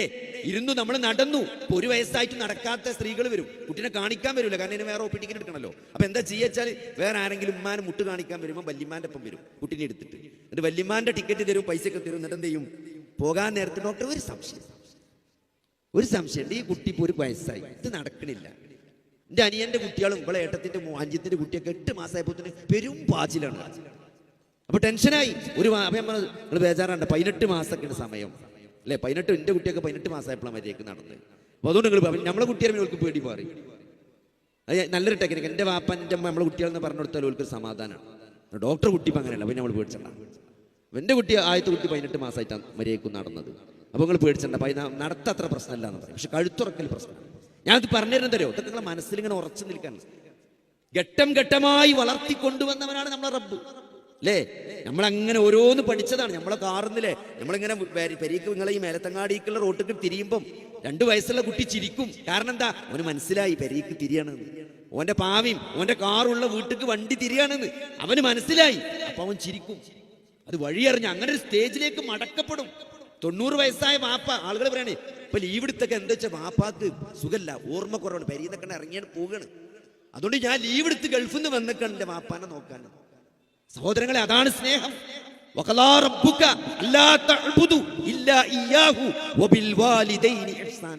അല്ലാഹുവിനെ മാത്രം ആരാധിക്കണം, അല്ലേ? ഈ സകല അനുഗ്രഹങ്ങളും ചെയ്തു തന്ന റബ്ബിനെ ആരാധിക്കണം എന്നതിനോട് അല്ലാഹു ചേർത്ത് പറഞ്ഞ കാര്യമാണ് മാതാപിതാക്കൾക്ക് നന്മ ചെയ്യണമെന്നത്. എന്താ പറഞ്ഞത്? ഞാൻ ജോലി നിർത്തി വന്നൊക്കെയാണ് എന്റെ വാപ്പാനെ നോക്കാൻ. അപ്പൊ എന്താ എത്ര വിഷമം? അതെ, ഒരു ദിവസം 3 പാമ്പേഴ്സാണ് മാറ്റി കൊടുക്കുന്നത്. എപ്പോഴാണ് അപ്പിടുക എന്ന് അറിയണില്ല. അതുകൊണ്ട് ചില സമയത്ത് പാമ്പേഴ്സ് നോക്കുമ്പം അതിൽ അപ്പി കാണാം. എനിക്ക് സങ്കടമാണ്, എത്ര സമയമായി എന്ന് അറിയില്ലല്ലോ, വിഷമമാണ്. സഹോദരങ്ങളെ, ആ വേദനിക്കുന്ന മകന്റെ മനസ്സിന് അല്ലാഹു പ്രതിഫലം നൽകും. അതാണ് മാലിക് യൗമിദ്ദീൻ. ഇന്ന് 13 പ്രാവശ്യം മാലിക് യൗമിദ്ദീൻ പറഞ്ഞിട്ടാണ് നിങ്ങളും ഞാനും ഇവിടെ വന്നിരിക്കുന്നത്. നമ്മൾ സ്വയം ബോധ്യപ്പെടുത്തിക്കൊണ്ടിരിക്കുകയാണ്. ഒരു ദിവസം 13 പ്രാവശ്യം പ്രഖ്യാപിച്ചു യൗമുദ്ദീന്റെ ഉടമസ്ഥനായ അല്ലാഹു. അതൊരു പ്രതിഫലത്തിന്റെ ദിനമുണ്ട്, അല്ലേ? ആ നൊമ്പരപ്പെടുന്ന മകന്റെ മനസ്സുണ്ട്. എന്റെ വാപ്പാന്റെ പാമ്പേഴ്സ് മാറ്റുമ്പോഴേ അതിൽ മലമൂത്ര വിസർജനം കാണുമ്പോൾ എപ്പ സംഭവിച്ചു എന്നറിയാത്തതിലുള്ളൊരു സങ്കടം, ആ സങ്കടത്തിന് പോലും അല്ലാഹു പ്രതിഫലം നൽകുമെന്ന് പറയുമ്പോൾ അതാണ് മാലിക് യൗമിദ്ദീൻ എന്ന് പറയുന്നത്. അതാണ് നമ്മളെ ബോധ്യപ്പെടുത്തി പറഞ്ഞുകൊണ്ടിരിക്കുന്നത്. ഈ മരണത്തിന് ശേഷം ഒരു ജീവിതമുണ്ട്. അതാണ് സഹോദരങ്ങളെ പറഞ്ഞുകൊണ്ടിരിക്കുന്നത്. അതാണ് റബ്ബ് ഘട്ടം ഘട്ടമായി നമ്മളെ വളർത്തിക്കൊണ്ടുവന്ന് അവസാനം 90 വയസ്സാവുമ്പോഴേ, ഇപ്പൊ 80 വയസ്സാവുമ്പോൾ ആളുകൾ ഒപിയിലേക്ക് വരും. എന്താ പ്രശ്നം വാപ്പാ? എടാ പഴയ പോലെ നടക്കാൻ പറ്റുന്നില്ല, നീ നടന്നിട്ടില്ലെങ്കിൽ കുഴപ്പമില്ല, പള്ളിയേക്ക് പോകാൻ പറ്റില്ല, അതാ എന്റെ സങ്കടം. അതൊരു വിഷമാണ്, അല്ലേ? 80 വയസ്സാവുമ്പോഴുള്ള ഏതൊരു മനുഷ്യന്റെയും കൺസേൺ ആണത്, പഴയ പോലെ നടക്കാൻ പറ്റില്ല എന്നുള്ളത്. 90 വയസ്സായ മനുഷ്യന്റെ പ്രശ്നം എന്താ? ഞങ്ങള് മലമൂത്രം കൺട്രോളില്ല, മലമൂത്രത്തിന് കൺട്രോൾ ഇല്ലാത്തതാണ് പ്രശ്നം. അതൊക്കെ തിരിച്ചു മടക്കപ്പെടുകയാണ്. സഹോദരങ്ങളെ, ഇതൊക്കെ ചില യാഥാർത്ഥ്യങ്ങളാണ്. അള്ളാഹുവിലേക്കുള്ള ഒരു മടക്ക യാത്രയുണ്ട് എന്ന് ജീവിതത്തിന്റെ ഓരോ ഘട്ടങ്ങളും നമ്മളെ വിളിച്ചു പറയാണ്, ഓർമ്മപ്പെടുത്തുകയാണ്, അല്ലേ? അള്ളാഹുവിന്റെ ദൃഷ്ടാന്താണ്. എന്തേ സഹോദരങ്ങളെ, നമ്മളെ വീട്ടില് ഇപ്പൊ നിങ്ങളെ വീട്ടിൽ കോഴിയൊന്നുണ്ടല്ലോ. പണ്ടൊക്കെ എല്ലാവരുടെ വീട്ടിലും കോഴി ഉണ്ടായിരുന്നു. ഇപ്പൊ കോഴിനെ കാണണമെങ്കിൽ ഫാം നടത്തേണ്ടി വരും, അല്ലേ?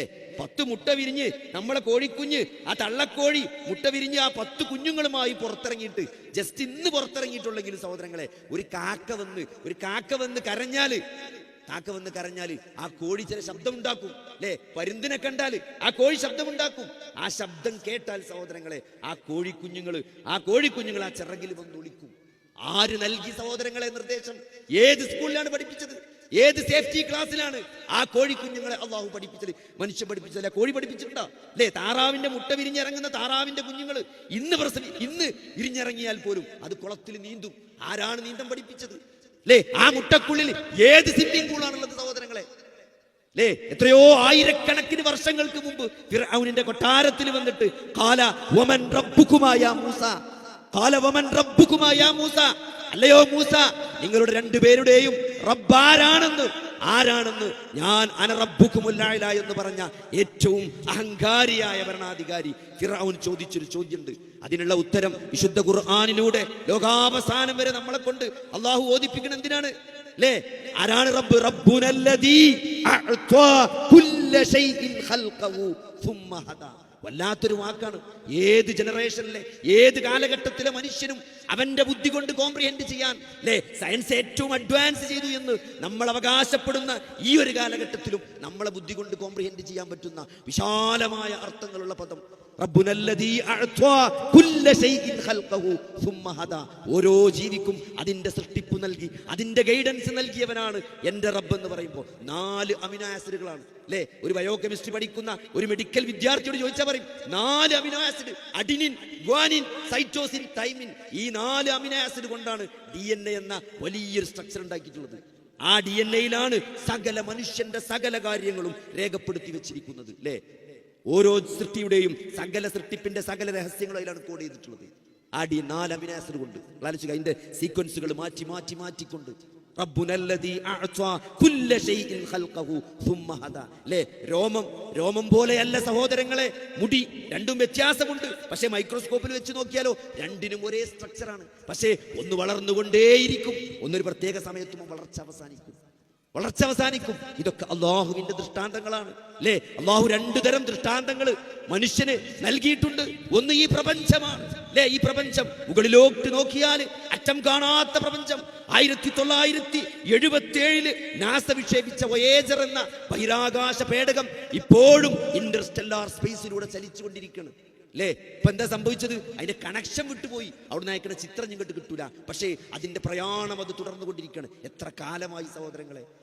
ചെല്ലുന്തോറും അറിയുന്തോറും അറിയാനുണ്ട് എന്ന ഓർമ്മപ്പെടുത്തൽ, പഠിക്കുന്തോറും ഇനിയും പഠിക്കാനുണ്ട് എന്ന് നമ്മളെ ഓർമ്മപ്പെടുത്തുന്ന അതിവിശാലമായ അള്ളാഹുവിന്റെ സൃഷ്ടി പ്രപഞ്ചം. അതാണ് ഒന്നാമത്തെ ആയത്ത്. ഇന്ന ഫീ ഖൽഖിസ് സമാവാതി വൽ അർളി വഖ്തിലാഫിൽ ലൈലി വന്നഹാരി ലആയാതിൻ ലിഉലിൽ അൽബാബ്. അല്ലേ? ഈ മാറി വരുന്ന രാപ്പകലുകൾ, ആകാശഭൂമി, ഇതൊക്കെ ഒരാകാശത്തിന്റെ വലിപ്പം പോലും മനുഷ്യന് തീരുമാനിക്കാൻ കഴിഞ്ഞിട്ടില്ല. നാസയുടെ ബഹിരാകാശ പേടകം അതിന്റെ കണക്ഷൻ വിട്ട് ഇന്റർസ്റ്റെല്ലാർ സ്പേസിലൂടെ ഇപ്പോൾ ഓടിക്കൊണ്ടിരിക്കുകയാണ്. കണക്ഷൻ പോയി. പക്ഷേ ഒരാകാശത്തിന്റെ വലിപ്പം പോലും മനുഷ്യന് തീരുമാനിക്കാൻ സാധിച്ചിട്ടില്ല. നിങ്ങൾ എത്രത്തോളം സയൻസ് പഠിക്കുന്നു അത്രത്തോളം നിങ്ങൾ അത്ഭുതപ്പെടുത്തും. അത്രത്തോളം ഈ പ്രപഞ്ചം നിങ്ങളെ അത്ഭുതപ്പെടുത്തിക്കൊണ്ടിരിക്കും. കാരണം അതിന്റെ പിന്നുള്ള വലിയ സൃഷ്ടാവിനെ കുറിച്ച് അത് പറഞ്ഞുകൊണ്ടേയിരിക്കും. നോക്കി, ഈ കണ്ണ്, നിങ്ങൾ കാണുന്ന ഈ കണ്ണ് 576 മെഗാ പിക്സൽ ക്യാമറയാണ്. അല്ലേ? ഏറ്റവും നല്ല മൊബൈൽ ഏതാണ്, ഏറ്റവും നല്ല സെൽഫി എടുക്കാൻ പറ്റിയ മൊബൈൽ ഏതാണെന്ന് ചെറിയ മക്കളോട് ചോദിച്ചാൽ പറയും. അല്ലേ? സാംസങ്ങിന്റെ ഗാലക്സി S24 എന്ന് പറയും. അതിന്റെ ക്യാമറ എത്ര സഹോദരങ്ങളെ? അതിന്റെ ക്യാമറ എത്രയാണ്? അതിന്റെ ക്യാമറ പോലും അവിടേക്ക് എത്തില്ല. 2030 ആകുമ്പോഴേക്കും സാംസങ് കണ്ണിന്റെ പവറുള്ള ക്യാമറ ഉണ്ടാക്കുമെന്ന് പറയുന്നുണ്ട്. നമുക്ക് കാത്തിരുന്ന് കാണാം. 576 മെഗാ പിക്സലാണ്. അല്ലേ? ഇവിടെ ഇപ്പൊ കാണുന്നത് 48 മെഗാ പിക്സൽ ഉള്ളൂ. അത്രയും വലിയ അത്രയും രണ്ട് കണ്ണുകൾ നൽകി സഹോദരങ്ങളെ. എന്തിനു വേണ്ടി? ഈ കാണുന്ന 2 കണ്ണുകളും ഈ കേൾക്കുന്ന 2 ചെവികളും എല്ലാം കാണാൻ സാധ്യമല്ല. അതുപോലും നമ്മളെ ഓർമ്മപ്പെടുത്തേണ്ടതുണ്ട്. വിസിബിൾ ലൈറ്റ് എന്ന സ്പെക്ട്രത്തിലുള്ള ചില ഫ്രീക്വൻസി മാത്രമേ മനുഷ്യന് കാണാൻ സാധിക്കുള്ളൂ. അൾട്രാറെഡ്, ഇൻഫ്രാറെഡ് കാണാൻ പറ്റൂല, അൾട്രാ വയലറ്റ് കാണാൻ പറ്റൂല, എക്സ്റേ കാണാൻ പറ്റൂല. വിസിബിൾ ലൈറ്റ് മാത്രമേ മനുഷ്യന് ദർശിക്കാൻ പറ്റുള്ളൂ. അതേപോലെ ചെവിയോ 20,000 ഹെഡ്സിന്റെയും ഇടയിലുള്ള സൗണ്ട് മാത്രമേ നമുക്ക് കേൾക്കാൻ പറ്റുള്ളൂ. 20 താഴെയുള്ള ശബ്ദങ്ങൾ നമുക്ക് കേൾക്കാൻ പറ്റൂല. 20,000 മുകളിൽ നടക്കുന്ന ഈ ആകാശ സൗരയൂഥത്തിൽ നടക്കുന്ന വലിയ ശബ്ദങ്ങൾ നമുക്ക് കേൾക്കാൻ സാധ്യമല്ല. ചെറിയ ഫ്രീക്വൻസി മാത്രമാണ് മനുഷ്യന് അല്ലാഹു നൽകിയത്. ഈ ചെറിയ ഫ്രീക്വൻസി വിസിബിൾ ലൈറ്റും, അല്ലേ, നമ്മളെ കേൾവിയും ആ ചെവിയും ആ കണ്ണുകളൊക്കെ എവിടെ പഠിച്ചു വെച്ചിട്ടുള്ളത്? ഈ തലച്ചോറിന്റെ മുമ്പിലാണ്. അതിന്റെ ഇടയിൽ ഒരു തലച്ചോറുണ്ട്, അതിന്റെ പിറകിലൊരു തലച്ചോറുണ്ട്.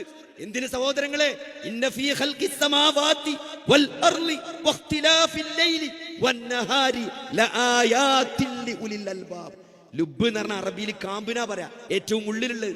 തലക്കകത്ത് കാമ്പുള്ളവരെ, ഓളമുള്ളവരെ നിങ്ങൾ ചിന്തിക്കുന്നില്ലേ എന്നാണ് അല്ലേ സഹോദരങ്ങളെ? ഇതൊക്കെ നമ്മളെ ബോധ്യപ്പെടുന്നത് ഈ കാഴ്ചകൾക്ക് ഫ്രീക്വൻസി മാറ്റി, വിസിബിൾ ലൈഫിന്റെ ഫ്രീക്വൻസി മാറ്റി, പലതും കാണാത്ത പലതും കാണുന്ന ഒരു ലോകമുണ്ട്, കേൾക്കാത്ത പലതും കേൾക്കുന്ന ഒരു ലോകമുണ്ട്. നാളെ ഖബറിലേക്ക് വെച്ച് പോരുമ്പോഴേ പിന്നെ നമ്മൾ പുതിയ കാഴ്ചകളായിരിക്കും, പുതിയ കേൾവികളായിരിക്കും. അതിനൊക്കെ സംവിധാനമുണ്ട്, അതിനൊക്കെ കഴിയുന്നൊരു സൃഷ്ടാവാണ് എന്നെ സൃഷ്ടിച്ചത് എന്നതാണ് സഹോദരങ്ങളെ ഇതൊക്കെ നമ്മളെ ബോധ്യപ്പെടുത്തിക്കൊണ്ടിരിക്കുന്നത്. അള്ളാഹുവിലേക്ക് ഒരു മടക്കമുണ്ട്, ഒരു മടക്കമുണ്ട് എന്നാണ് ഈ പ്രപഞ്ചത്തിലെ ഓരോന്നും നമ്മളെ വിളിച്ചു പറയുന്നത്. അതെന്താണ് സഹോദരങ്ങളെ നമുക്ക് ബോധ്യപ്പെടാത്തത്?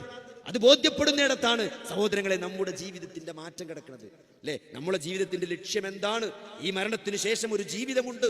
ആ ജീവിതത്തിൽ ഞാൻ ചോദ്യം ചെയ്യപ്പെടും, എന്റെ കർമ്മങ്ങൾ തൂക്കി നോക്കപ്പെടും, നന്മകൾക്ക് പ്രതിഫലം കിട്ടും, തിന്മകൾക്ക് ഞാൻ ശിക്ഷിക്കപ്പെടുമെന്ന ബോധം.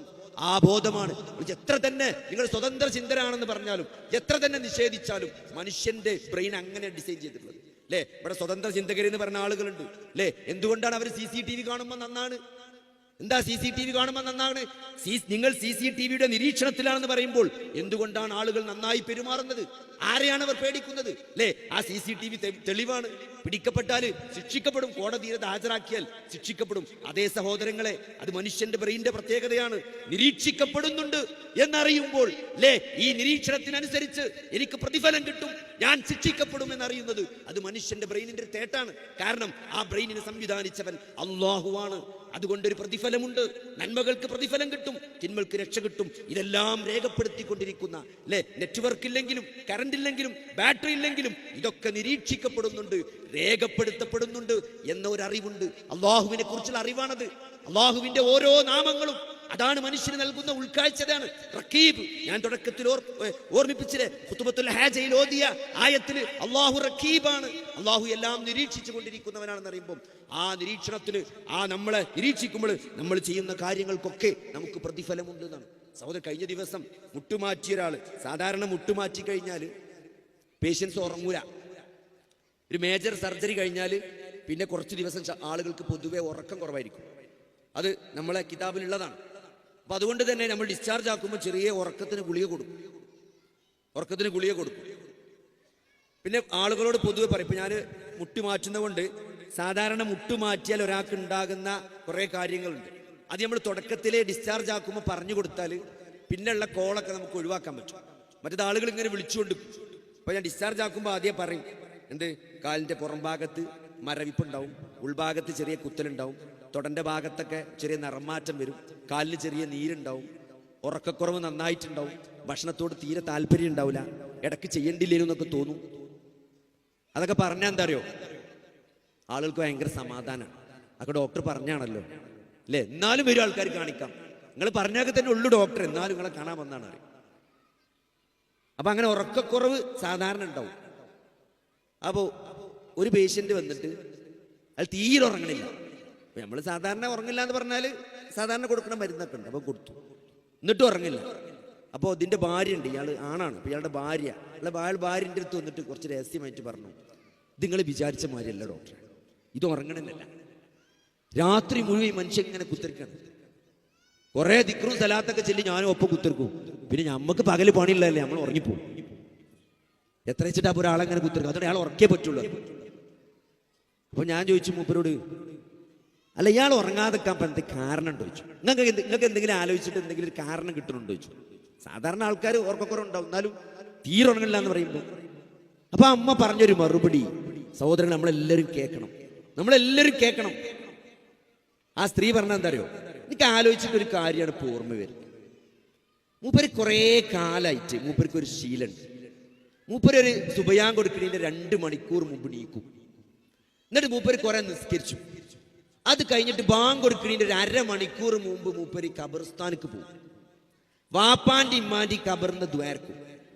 മൂപ്പര് ആ ഖബർമ നിൽക്കുന്ന നേരത്താണ് ബാങ്ക് കൊടുക്കുക. അത് കൊല്ലങ്ങളായി മൂപ്പര് ചെയ്തു വരുന്ന ഒരു കാര്യമാണ്. അതിപ്പോ മുടങ്ങിക്കിടക്കണം. നിങ്ങൾ ആലോചിച്ച് നോക്കി സഹോദരങ്ങളെ, ആരാണ് ഇതിന് പ്രതിഫലം നൽകുക? ആർക്ക് പ്രതിഫലം നൽകാൻ പറ്റും സഹോദരങ്ങളെ ഇതിന്? സ്വന്തം മരിച്ചുപോയ മാതാപിതാക്കൾ ജീവിക്കുമ്പോൾ തന്നെ ഇവിടെ മാപ്പാനിമാനെ നോക്കാൻ ആൾക്കാർക്ക് താപിക്കുന്ന മരിച്ചുപോയ മാതാപിതാക്കളെ ഖബറിന്റെ അടുത്ത് സുബൈന്റെ പ്രാർത്ഥന സ്വീകരിക്കുന്ന നേരത്ത് അവിടെ വന്ന് പ്രാർത്ഥിക്കുക. ആ ഖബറിൽ നിൽക്കുമ്പോഴാണ് അത്ര സുബൈയാൻ കൊടുക്കുക. അത് മുടങ്ങിയിട്ട് ഉറക്കം വരാതിരിക്കുക. ആ സ്നേഹത്തിന് ആര് പ്രതിഫലം നൽകും? അതാണ് മാലിക് യൗമിദ്ദീൻ. അതാണ് മാലിക് യൗമിദ്ദീൻ. ഇതൊന്നും വെറുതെയല്ല സഹോദരങ്ങളെ. മാതാപിതാക്കളോടുള്ള സ്നേഹമാണ് ഇത് കാണിക്കുന്നത് അല്ലെ. കഴിഞ്ഞ ദിവസം ഇതേപോലെ ഒരു ഉമ്മ OP-യിൽ കുറച്ച് തിരക്കായ സന്ദർഭത്തിൽ കുറച്ചൊരു നമ്മള് ആൾക്കാർ ഒരു കൂട്ടം തിരക്ക് അനുഭവപ്പെട്ടു. കാരണം ഞാൻ വരാൻ കുറച്ച് വൈകി. അപ്പൊ ഒരു ഉമ്മ പിറകിലൂടെ വന്നിട്ട് പറഞ്ഞെന്താ അറിയോ, മോനെ പഴയ മരുന്ന് വാങ്ങിയാൽ മതി, ഇനി ഇവിടെ കാത്തിക്കാനുള്ള നേരല്ല, ഞാൻ മരുന്ന് ഇനി പരിശോധിക്കണം എന്നില്ല, ഞാൻ ഇവിടെ മരുന്ന് കിട്ടുമോ നോക്കി, എഴുത്തില്ലാതെ തരൂലെന്ന് പറഞ്ഞു. അതുകൊണ്ട് എൻ്റെ വീട്ടിലൊരു മോനുണ്ട്, 45 വയസ്സായ എൻ്റെ ഒരു മകനുണ്ട്, മന്ദബുദ്ധി. മോനെ ഞാനാണ് നോക്കുന്നത്. ഞാൻ അയൽപക്കത്തെ സ്ത്രീനെ ഏൽപ്പിച്ച് പോന്നതാണ്. ഒരു മുഷി 2 മണിക്കൂറിലധികമായി സമയം. അതുകൊണ്ട് ഒരു മുഷി ഞാൻ പോവുകയാണ്, എനിക്ക് ആ പഴയ മരുന്ന് എഴുതി തന്നാൽ മതി. അമ്മാന്റെ കണ്ണിങ്ങനെ കാണണം. അപ്പൊ ഞാൻ വെറുതെ അമ്മാനോട് അറിയാൻ വേണ്ടി, ഇങ്ങനെ പ്രസംഗത്തിൽ നമുക്ക് പറയാലോ, അതിനു വേണ്ടി ഞാൻ ചോദിച്ചു അമ്മാനോട്, ഉമ്മ നിങ്ങളെ ജീവിതത്തിലെ ഏറ്റവും വലിയ ആഗ്രഹം എന്താണ്? അമ്മ പറഞ്ഞ മറുപടി എന്താ പറയുക, ഞാൻ മരിച്ചിട്ട് എൻ്റെ മകൻ മരിച്ചിട്ടേ ഞാൻ മരിച്ചാൻ പാടുള്ളൂ, എൻ്റെ മോൻ മരിച്ചിട്ടേ ഞാൻ മരിക്കാൻ പാടുള്ളൂ. 45 വയസ്സായ മന്ദബുദ്ധിയായ ഒരു മകനെ നോക്കിക്കൊണ്ടിരിക്കുന്ന ഉമ്മ അല്ലെ. ഒരു കല്യാണത്തിന് അമ്മ പോയിട്ടില്ല.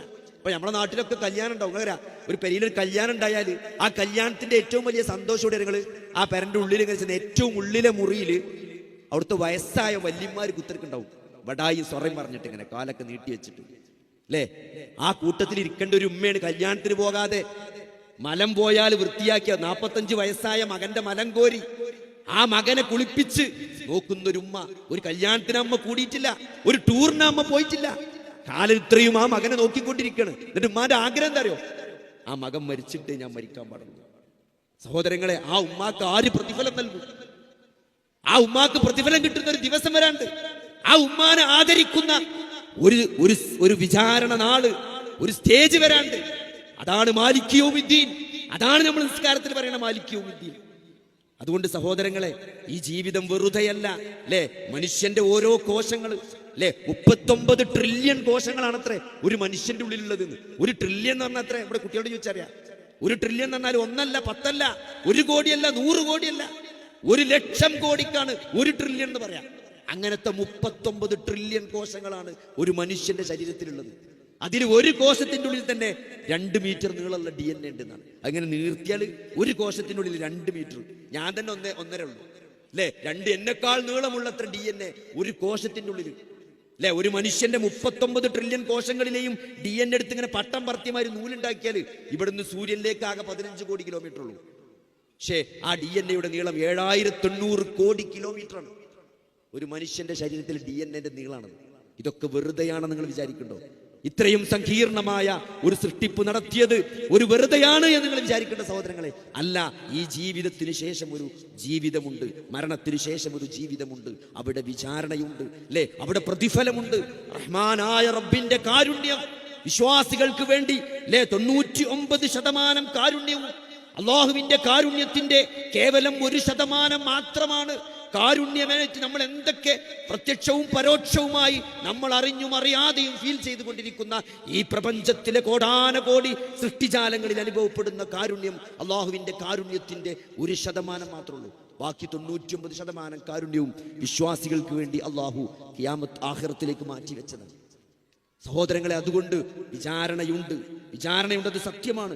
അതാണ് സഹോദരങ്ങളെ നബി സല്ലല്ലാഹു അലൈഹി വസല്ലമ 23 വർഷം കൊണ്ട് അവരെ പഠിപ്പിച്ചത്, സഹാബത്തിനെ പഠിപ്പിച്ചത് അല്ലേ. അതാണ് ഇസ്ലാം എന്ന് പറയുന്നത്. ഇവിടെ എത്ര സ്വതന്ത്ര ചിന്തകരാണെന്ന് പറഞ്ഞാലും സഹോദരങ്ങളെ, ചില നിയമങ്ങൾ എല്ലാവരും അനുസരിക്കുന്നുണ്ട് അല്ലേ. ഇപ്പൊ ഗെയിം കളിക്കുന്ന ഒരു കുട്ടി പോലും അല്ലേ, നമ്മൾ എത്ര പറഞ്ഞാലും ഗെയിം കളിക്കരുത് പറഞ്ഞാൽ കുട്ടികൾ ഗെയിം കളിക്കും, അതൊരു അഡിക്ഷൻ പോലെയാണ്. പക്ഷേ ആ ഗെയിം പോലും പറഞ്ഞാൽ എന്താണ്, ആ ഗെയിമിലും ചില റൂൾസ് ഉണ്ട് അല്ലേ. നിങ്ങളൊക്കെ പന്തളിക്കാരാണ്, ഇവിടെ അരീകോട്ടുകാർ പറഞ്ഞാൽ പന്തളിക്കാരായിട്ട് അറിയപ്പെടുന്നത്. ആ പന്തളിക്കൊരു റൂളുണ്ട് അല്ലേ. ആ റൂൾ അനുസരിച്ച് കളിച്ചാലേ ഗോളാകുള്ളൂ, ആ റൂള് ഫോളോ ചെയ്താലേ അത് കളിയാകുള്ളൂ. ഓഫ് സൈഡിൽ ഗോളടിച്ചാൽ ഗോളായി കൂട്ടൂല. അപ്പൊ ഓഫ് സൈഡ് അല്ലാതെ ഗോളടിക്കണം, ഫൗൾ ചെയ്യാൻ പറ്റൂല, കൈകൊണ്ട് തട്ടാൻ പറ്റൂല, അതൊക്കെ റൂളാണ്. അപ്പൊ ഏതൊരു ഗെയിമിലും റൂളുണ്ട് സഹോദരങ്ങളെ. അതേപോലെ തന്നെയാണ്, അതൊന്നും അനുസരിക്കൂല എന്നൊരാൾ പറയാൻ പറ്റുമോ? ഒരു ഗെയിം കളിക്കുന്ന ആൾക്ക് പോയിന്റ് കിട്ടണമെങ്കിൽ ആ ഗെയിമിലെ റൂൾസ് ഫോളോ ചെയ്യണം. അതേപോലെ തന്നെയാണ് ഈ അള്ളാഹു സംവിധാനിച്ച ജീവിതം എന്ന് പറയുന്നത്. നിങ്ങൾ അള്ളാഹുവിനെ അനുസരിക്കണം, നിങ്ങൾ റസൂലിനെ അനുസരിക്കണം. അള്ളാഹിനെ മാത്രം അനുസരിച്ചാ പോരാ അല്ലേ? അബ്ദുല്ലാഹി ഇബ്നു മസ്ഊദ് റളിയല്ലാഹു അൻഹു അടുത്ത് വന്നിട്ട് ഒരു സ്ത്രീ തർക്കിക്കുന്നുണ്ട്. എന്താണ്? പുരികം പ്ലക്ക് ചെയ്യാൻ പാടില്ല എന്ന് ഇബ്നു മസ്ഊദ് പറഞ്ഞു എന്നാണ് അല്ലെ? പുരികം പ്ലക്ക് ചെയ്യുന്ന ആളുകളുണ്ട്, അത് ചെയ്യരുത്, അത് വിശുദ്ധ ഖുർആൻ വിലക്കിയിട്ടുണ്ട്. അപ്പൊ ആ സ്ത്രീ പറയണ, ഖുർആൻ ഞാൻ പലതവണ ഓതിയിട്ടുണ്ട്, ഖുർആൻ ഞാൻ പഠിച്ചിട്ടുണ്ട്, അതിലെവിടെയും അങ്ങനെ ഖുർആൻ അത് പുരികം പ്ലക്ക് ചെയ്യരുതെന്ന് എഴുതിയിട്ടില്ല. പക്ഷെ ഇബ്നു മസ്ഊദ് പറയാണ് അങ്ങനെയുണ്ട്, ഖുർആനിലുണ്ട്. അങ്ങനെ ഓതിക്കൊടുക്കുകയാണ്, നിങ്ങൾ അല്ലാഹുവിനെ അനുസരിക്കണം, റസൂലിനെ അനുസരിക്കണം. അപ്പൊ റസൂൽ എന്തൊക്കെ പഠിപ്പിച്ചോ സഹോദരങ്ങൾ അത് ഫോളോ ചെയ്യണം. അതാണ് ജീവിതത്തിന്റെ റൂള്. ഈ ജീവിതത്തിൽ സന്തോഷം കിട്ടണമെങ്കിൽ ഈ ജീവിതത്തിനൊരു റൂളുണ്ട്. അത് അള്ളാഹു സംവിധാനിച്ച റൂളാണ്. അതെന്താണ്? ഇത് സത്യമാണ് എന്ന് നമുക്ക് ബോധ്യപ്പെട്ടിട്ടില്ലേ എന്നുള്ളതാണ്. ഈ മരണത്തിന് ശേഷം ഒരു ജീവിതമുണ്ട്, നമ്മൾ വിചാരണ ചെയ്യപ്പെടും. ഈ വൈബൊക്കെ അവസാനിക്കും സഹോദരങ്ങളെ. നമ്മളെന്താ പറയുക, നമ്മളിങ്ങനെ ജീവിച്ചു പോവുകയാണ്, വലിയ പ്രശ്നങ്ങളൊന്നുമില്ല, വലിയ പ്രതിസന്ധികളൊന്നും വന്നിട്ടില്ല അല്ലെ? ഒരു വയറുവേദന വന്നു, സാധാരണ എന്താ ഒരു വയറുവേദന വന്നാല് നമ്മൾ സാധാരണ ഒന്ന് ചുക്കള്ളം അല്ലെങ്കിൽ കുരുളകോ അകെ ഇട്ടാണെന്ന് കുടിച്ചു നോക്കും. സാധാരണ അങ്ങനെ ചെയ്യാം. ഗുളിക വാങ്ങുന്നതിന് മുമ്പ് തന്നെ നമുക്കറിയണ ചെറിയ പരിപാടിക്ക് നമ്മൾ നോക്കും.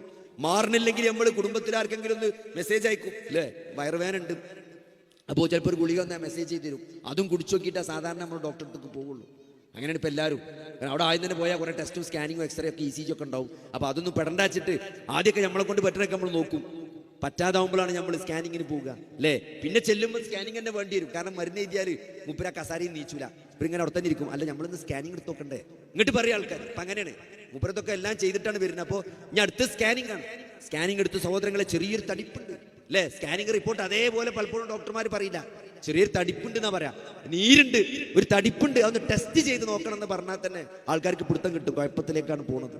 സഹോദരങ്ങളെ, അന്ന് രാത്രിയാണ് ജീവിതത്തിന്റെ ലക്ഷ്യം എന്താണെന്ന് നമ്മൾ ആലോചിക്കുക അല്ലെ? സ്കാൻ ചെയ്തു, തടിപ്പുണ്ട്, കുത്തി നോക്കണം, ടെസ്റ്റ് ചെയ്യണം, മറ്റൊരു ഹോസ്പിറ്റലിലേക്ക് പോകണം, അവിടെ കുത്തിയെടുക്കണം. ആ കുത്തിയെടുക്കുന്ന തലേന്ന് നമ്മൾ ഉറങ്ങൂല, അതിന്റെ റിപ്പോർട്ട് കിട്ടുന്ന ദിവസമുണ്ട് അല്ലേ? നമ്മൾ പലതും അല്ലേ, നമ്മളെല്ലാം നമ്മളെ കൊണ്ട് കഴിയണ മാതിരിയൊക്കെ പ്രാർത്ഥിച്ചിട്ടുണ്ടാവും സഹോദരങ്ങളെ. അങ്ങനെ നമ്മൾ അനുഭവിച്ച റബ്ബുണ്ട്. നമുക്കൊരാവശ്യം ഉണ്ടാവുമ്പോഴല്ലോ, നമുക്ക് ആവശ്യം ഉണ്ടാവുമ്പം നമ്മൾ അള്ളാഹുവിലേക്ക് മടങ്ങും, അള്ളാഹുവിനോട് പ്രാർത്ഥിക്കും, അള്ളാഹുമായിട്ടൊരു ബന്ധത്തിലേക്ക് നമ്മളെത്തും അല്ലേ? ആ സഹോദരങ്ങളെ വൈകിപ്പോകാൻ പാടില്ല. എന്താ പറഞ്ഞത്? ഈ ഒരു വൈബിലേക്ക് നമ്മൾ എത്തുന്നൊരു സന്ദർഭം ജീവിതത്തിൽ വരും. പക്ഷെ എന്താ പറയുക, അത് ചിലപ്പം വളരെ വൈകിപ്പോയിട്ടുണ്ടാവും, വളരെ വൈകിപ്പോയിട്ടുണ്ടാവും. ആർക്ക് ഇത് നേരത്തെ മനസ്സിലാക്കാൻ കഴിഞ്ഞു, ഈ ജീവിതത്തിന്റെ ലക്ഷ്യത്തെക്കുറിച്ച് നേരത്തെ മനസ്സിലാക്കാൻ കഴിഞ്ഞു സഹോദരങ്ങളെ, നമ്മളിത് മറപ്പിക്കുന്നത് ഈ ദുനിയാവാണ് അല്ലേ? ഇതിന്റെ ആഡംബരങ്ങളാണ്, ഇതിന്റെ ലക്ഷറികളാണ്, ഇതിന്റെ സുഖങ്ങളാണ്. അത് നമ്മളെ മറപ്പിച്ചു കളയാണ് ഈ ലക്ഷ്യത്തെക്കുറിച്ച് അല്ലേ? അത് വഞ്ചനാചരക്കാണ്. എത്ര സ്ഥലത്താണ് വിശുദ്ധ ഖുർആൻ പറഞ്ഞത്? അത് വഞ്ചനാചരക്കാണ്, അത് നിങ്ങളെ വഞ്ചിക്കുന്ന വിഭവമാണ്. അതുകൊണ്ട് സഹോദരങ്ങളെ, ആ ലക്ഷ്യത്തെക്കുറിച്ച് വ്യക്തമായിട്ട് ഇത് സത്യമാണെന്ന് ബോധ്യപ്പെടാത്ത പ്രശ്നം ഉണ്ടെങ്കിൽ നമ്മൾ ആദ്യം ഇത് ബോധ്യപ്പെടുത്തണം. ആലോചിച്ച് നോക്കി, എന്തുകൊണ്ട് ഇസ്ലാം അല്ലേ? ഏതെങ്കിലും മറ്റു മതങ്ങളെ പോലെ ആരെങ്കിലും ഉണ്ടാക്കിയ ഒരു ഇസമല്ല സഹോദരങ്ങളെ. ഈ പ്രപഞ്ചത്തിന്റെ സൃഷ്ടാവ് 7 ആകാശങ്ങൾക്ക് മുകളിൽ നിന്ന് ഇറക്കിയ വഹിയാണ്, മാർഗദർശനമാണ് ഈ മതം എന്നുള്ളത്. ഇത് മറ്റേതെങ്കിലും പുരാണങ്ങളിലോ ഏതെങ്കിലും സംഹിതകളിലുള്ളതല്ല. അതുകൊണ്ട് അത് സത്യമായിട്ട് തിരിച്ചറിയണം. എന്തുകൊണ്ട് ഇസ്ലാം എന്നത് നമ്മൾ കൃത്യമായിട്ട് നമ്മളെ ബോധ്യപ്പെടുത്തണം. അത് ബോധ്യപ്പെട്ടില്ലെങ്കിൽ പിന്നെ ഇവിടെ അങ്ങോട്ട് ജീവിക്കുന്നതിന് അർത്ഥമല്ല. എന്തിന് ഞാനിത് സഹിക്കണം അല്ലെ? എന്തിനു വേണ്ടി ഞാൻ കഷ്ടപ്പെടണം? എന്തുകൊണ്ട് ഞാൻ ഇത് ആസ്വദിക്കുന്നില്ല? എന്തുകൊണ്ട് ഞാൻ തെറ്റായി ഇത് കാണുന്നു എന്ന് നമ്മൾ സ്വയം ബോധ്യപ്പെടണം. സഹോദരങ്ങളെ, ആലോചിച്ച് നോക്കി, റസൂലുള്ളാഹി സ്വല്ലല്ലാഹു അലൈഹി വസല്ലമ, നിങ്ങൾ ചരിത്രം പഠിച്ചാൽ നിങ്ങൾ ഒരു വേൾഡ് മാപ്പ് ഇപ്പൊ ഗൂഗിളിനോട് എന്ത് ചോദിച്ചാലും പറഞ്ഞുതരും. ഒരു ക്രിസ്താബ്ദം ഒരു 400 വേൾഡ് മാപ്പ് എടുത്ത് നോക്കി അല്ലേ? ക്രിസ്താബ്ദം 400 വേൾഡ് മാപ്പ്, അതായത് നബി സല്ലല്ലാഹു അലൈഹി വസല്ലമ മക്കയിൽ വരുന്നതിന്റെ മുമ്പുള്ള ഒരു ലോകക്രമം പരിശോധിച്ചാൽ മതി. ഇസ്ലാം സത്യമാണെന്ന് ബോധ്യപ്പെടാം. വെറും ഞാൻ പറഞ്ഞ 2-3 കാര്യങ്ങൾ നോക്കിയാൽ മതി. ഒന്നെന്താ കാര്യങ്ങള്? ഒന്ന്, ഏത് കാലത്തും നാഗരികതകൾ എവിടെ ഉണ്ടായി നോക്കിയത്? അത് വെള്ളമുള്ളോടത്താണ് ഉണ്ടായിട്ടുള്ളത്. വെള്ളമുള്ളോടത്താണ്. നമ്മൾ സ്കൂളിൽ പഠിച്ചെന്താ? സിന്ധു നദീതട സംസ്കാരം, അത് സിന്ധു നദിയുടെ തീരത്താണ് ഉണ്ടായിട്ടുള്ളത്. മൊസപ്പൊട്ടേമിയൻ സംസ്കാരം, അത് നൈലിന്റെ തീരത്താണ് ഉണ്ടായിട്ടുള്ളത്. ആൾക്കൂട്ടം എവിടെ ഉണ്ടാകുക? വെള്ളമുള്ളോടത്താണ് ഉണ്ടാകുക. കൃഷിയുള്ളോടത്താണ് നാഗരികത ഉണ്ടാകുക. നിങ്ങൾ പറയും സഹോദരങ്ങളെ, നിങ്ങൾ ഉംറക്കും അച്ഛനൊക്കെ പോയ ആൾക്കാരാണല്ലോ. ആ മണലില്, ആ വരണ്ട ഭൂമിയിൽ എന്ത് സംസ്കാരം ഉണ്ടായത്? അത്രയും വലിയൊരു സംസ്കാരം അവിടെ ഉണ്ടാകാൻ എന്ത് വെള്ളമാണ് അവിടെ ഉള്ളത്? എന്ത് കൃഷിയാണ് അവിടെ ഉള്ളത്? ഒരു സാംസ്കാരികത, ഒരു നാഗരികത ഉണ്ടായി വരാനുള്ള എന്ത് ഫേവറബിൾ ആയിട്ടുള്ള ഫാക്ടേഴ്സ് ആണ് ആ മണലാരണ്യത്തിലുള്ളത്? അല്ലേ? നിങ്ങൾ ചരിത്രത്തിൽ നോക്കിയാൽ അറേബ്യയുടെ 2 ഭാഗമുണ്ട്. ഒന്ന് യൂറോപ്പാണ്, ഈ സൈഡ് അല്ലേ. അവിടെ വലിയൊരു സംസ്കാരം ഉണ്ടായിരുന്നു. അതാണ് റോമൻ സംസ്കാരം. റോമൻ എംപറർ, റോമാ ചക്രവർത്തി, 800-700 വർഷത്തെ പാരമ്പര്യമുള്ള റോമൻ സാമ്രാജ്യം ഉണ്ടായിരുന്നു അറേബ്യയുടെ ഒരു വശത്ത്. അറേബ്യയുടെ മറ്റേ വശത്ത് ആരാണ്? പേർഷ്യൻ നാഗരികതയാണ്.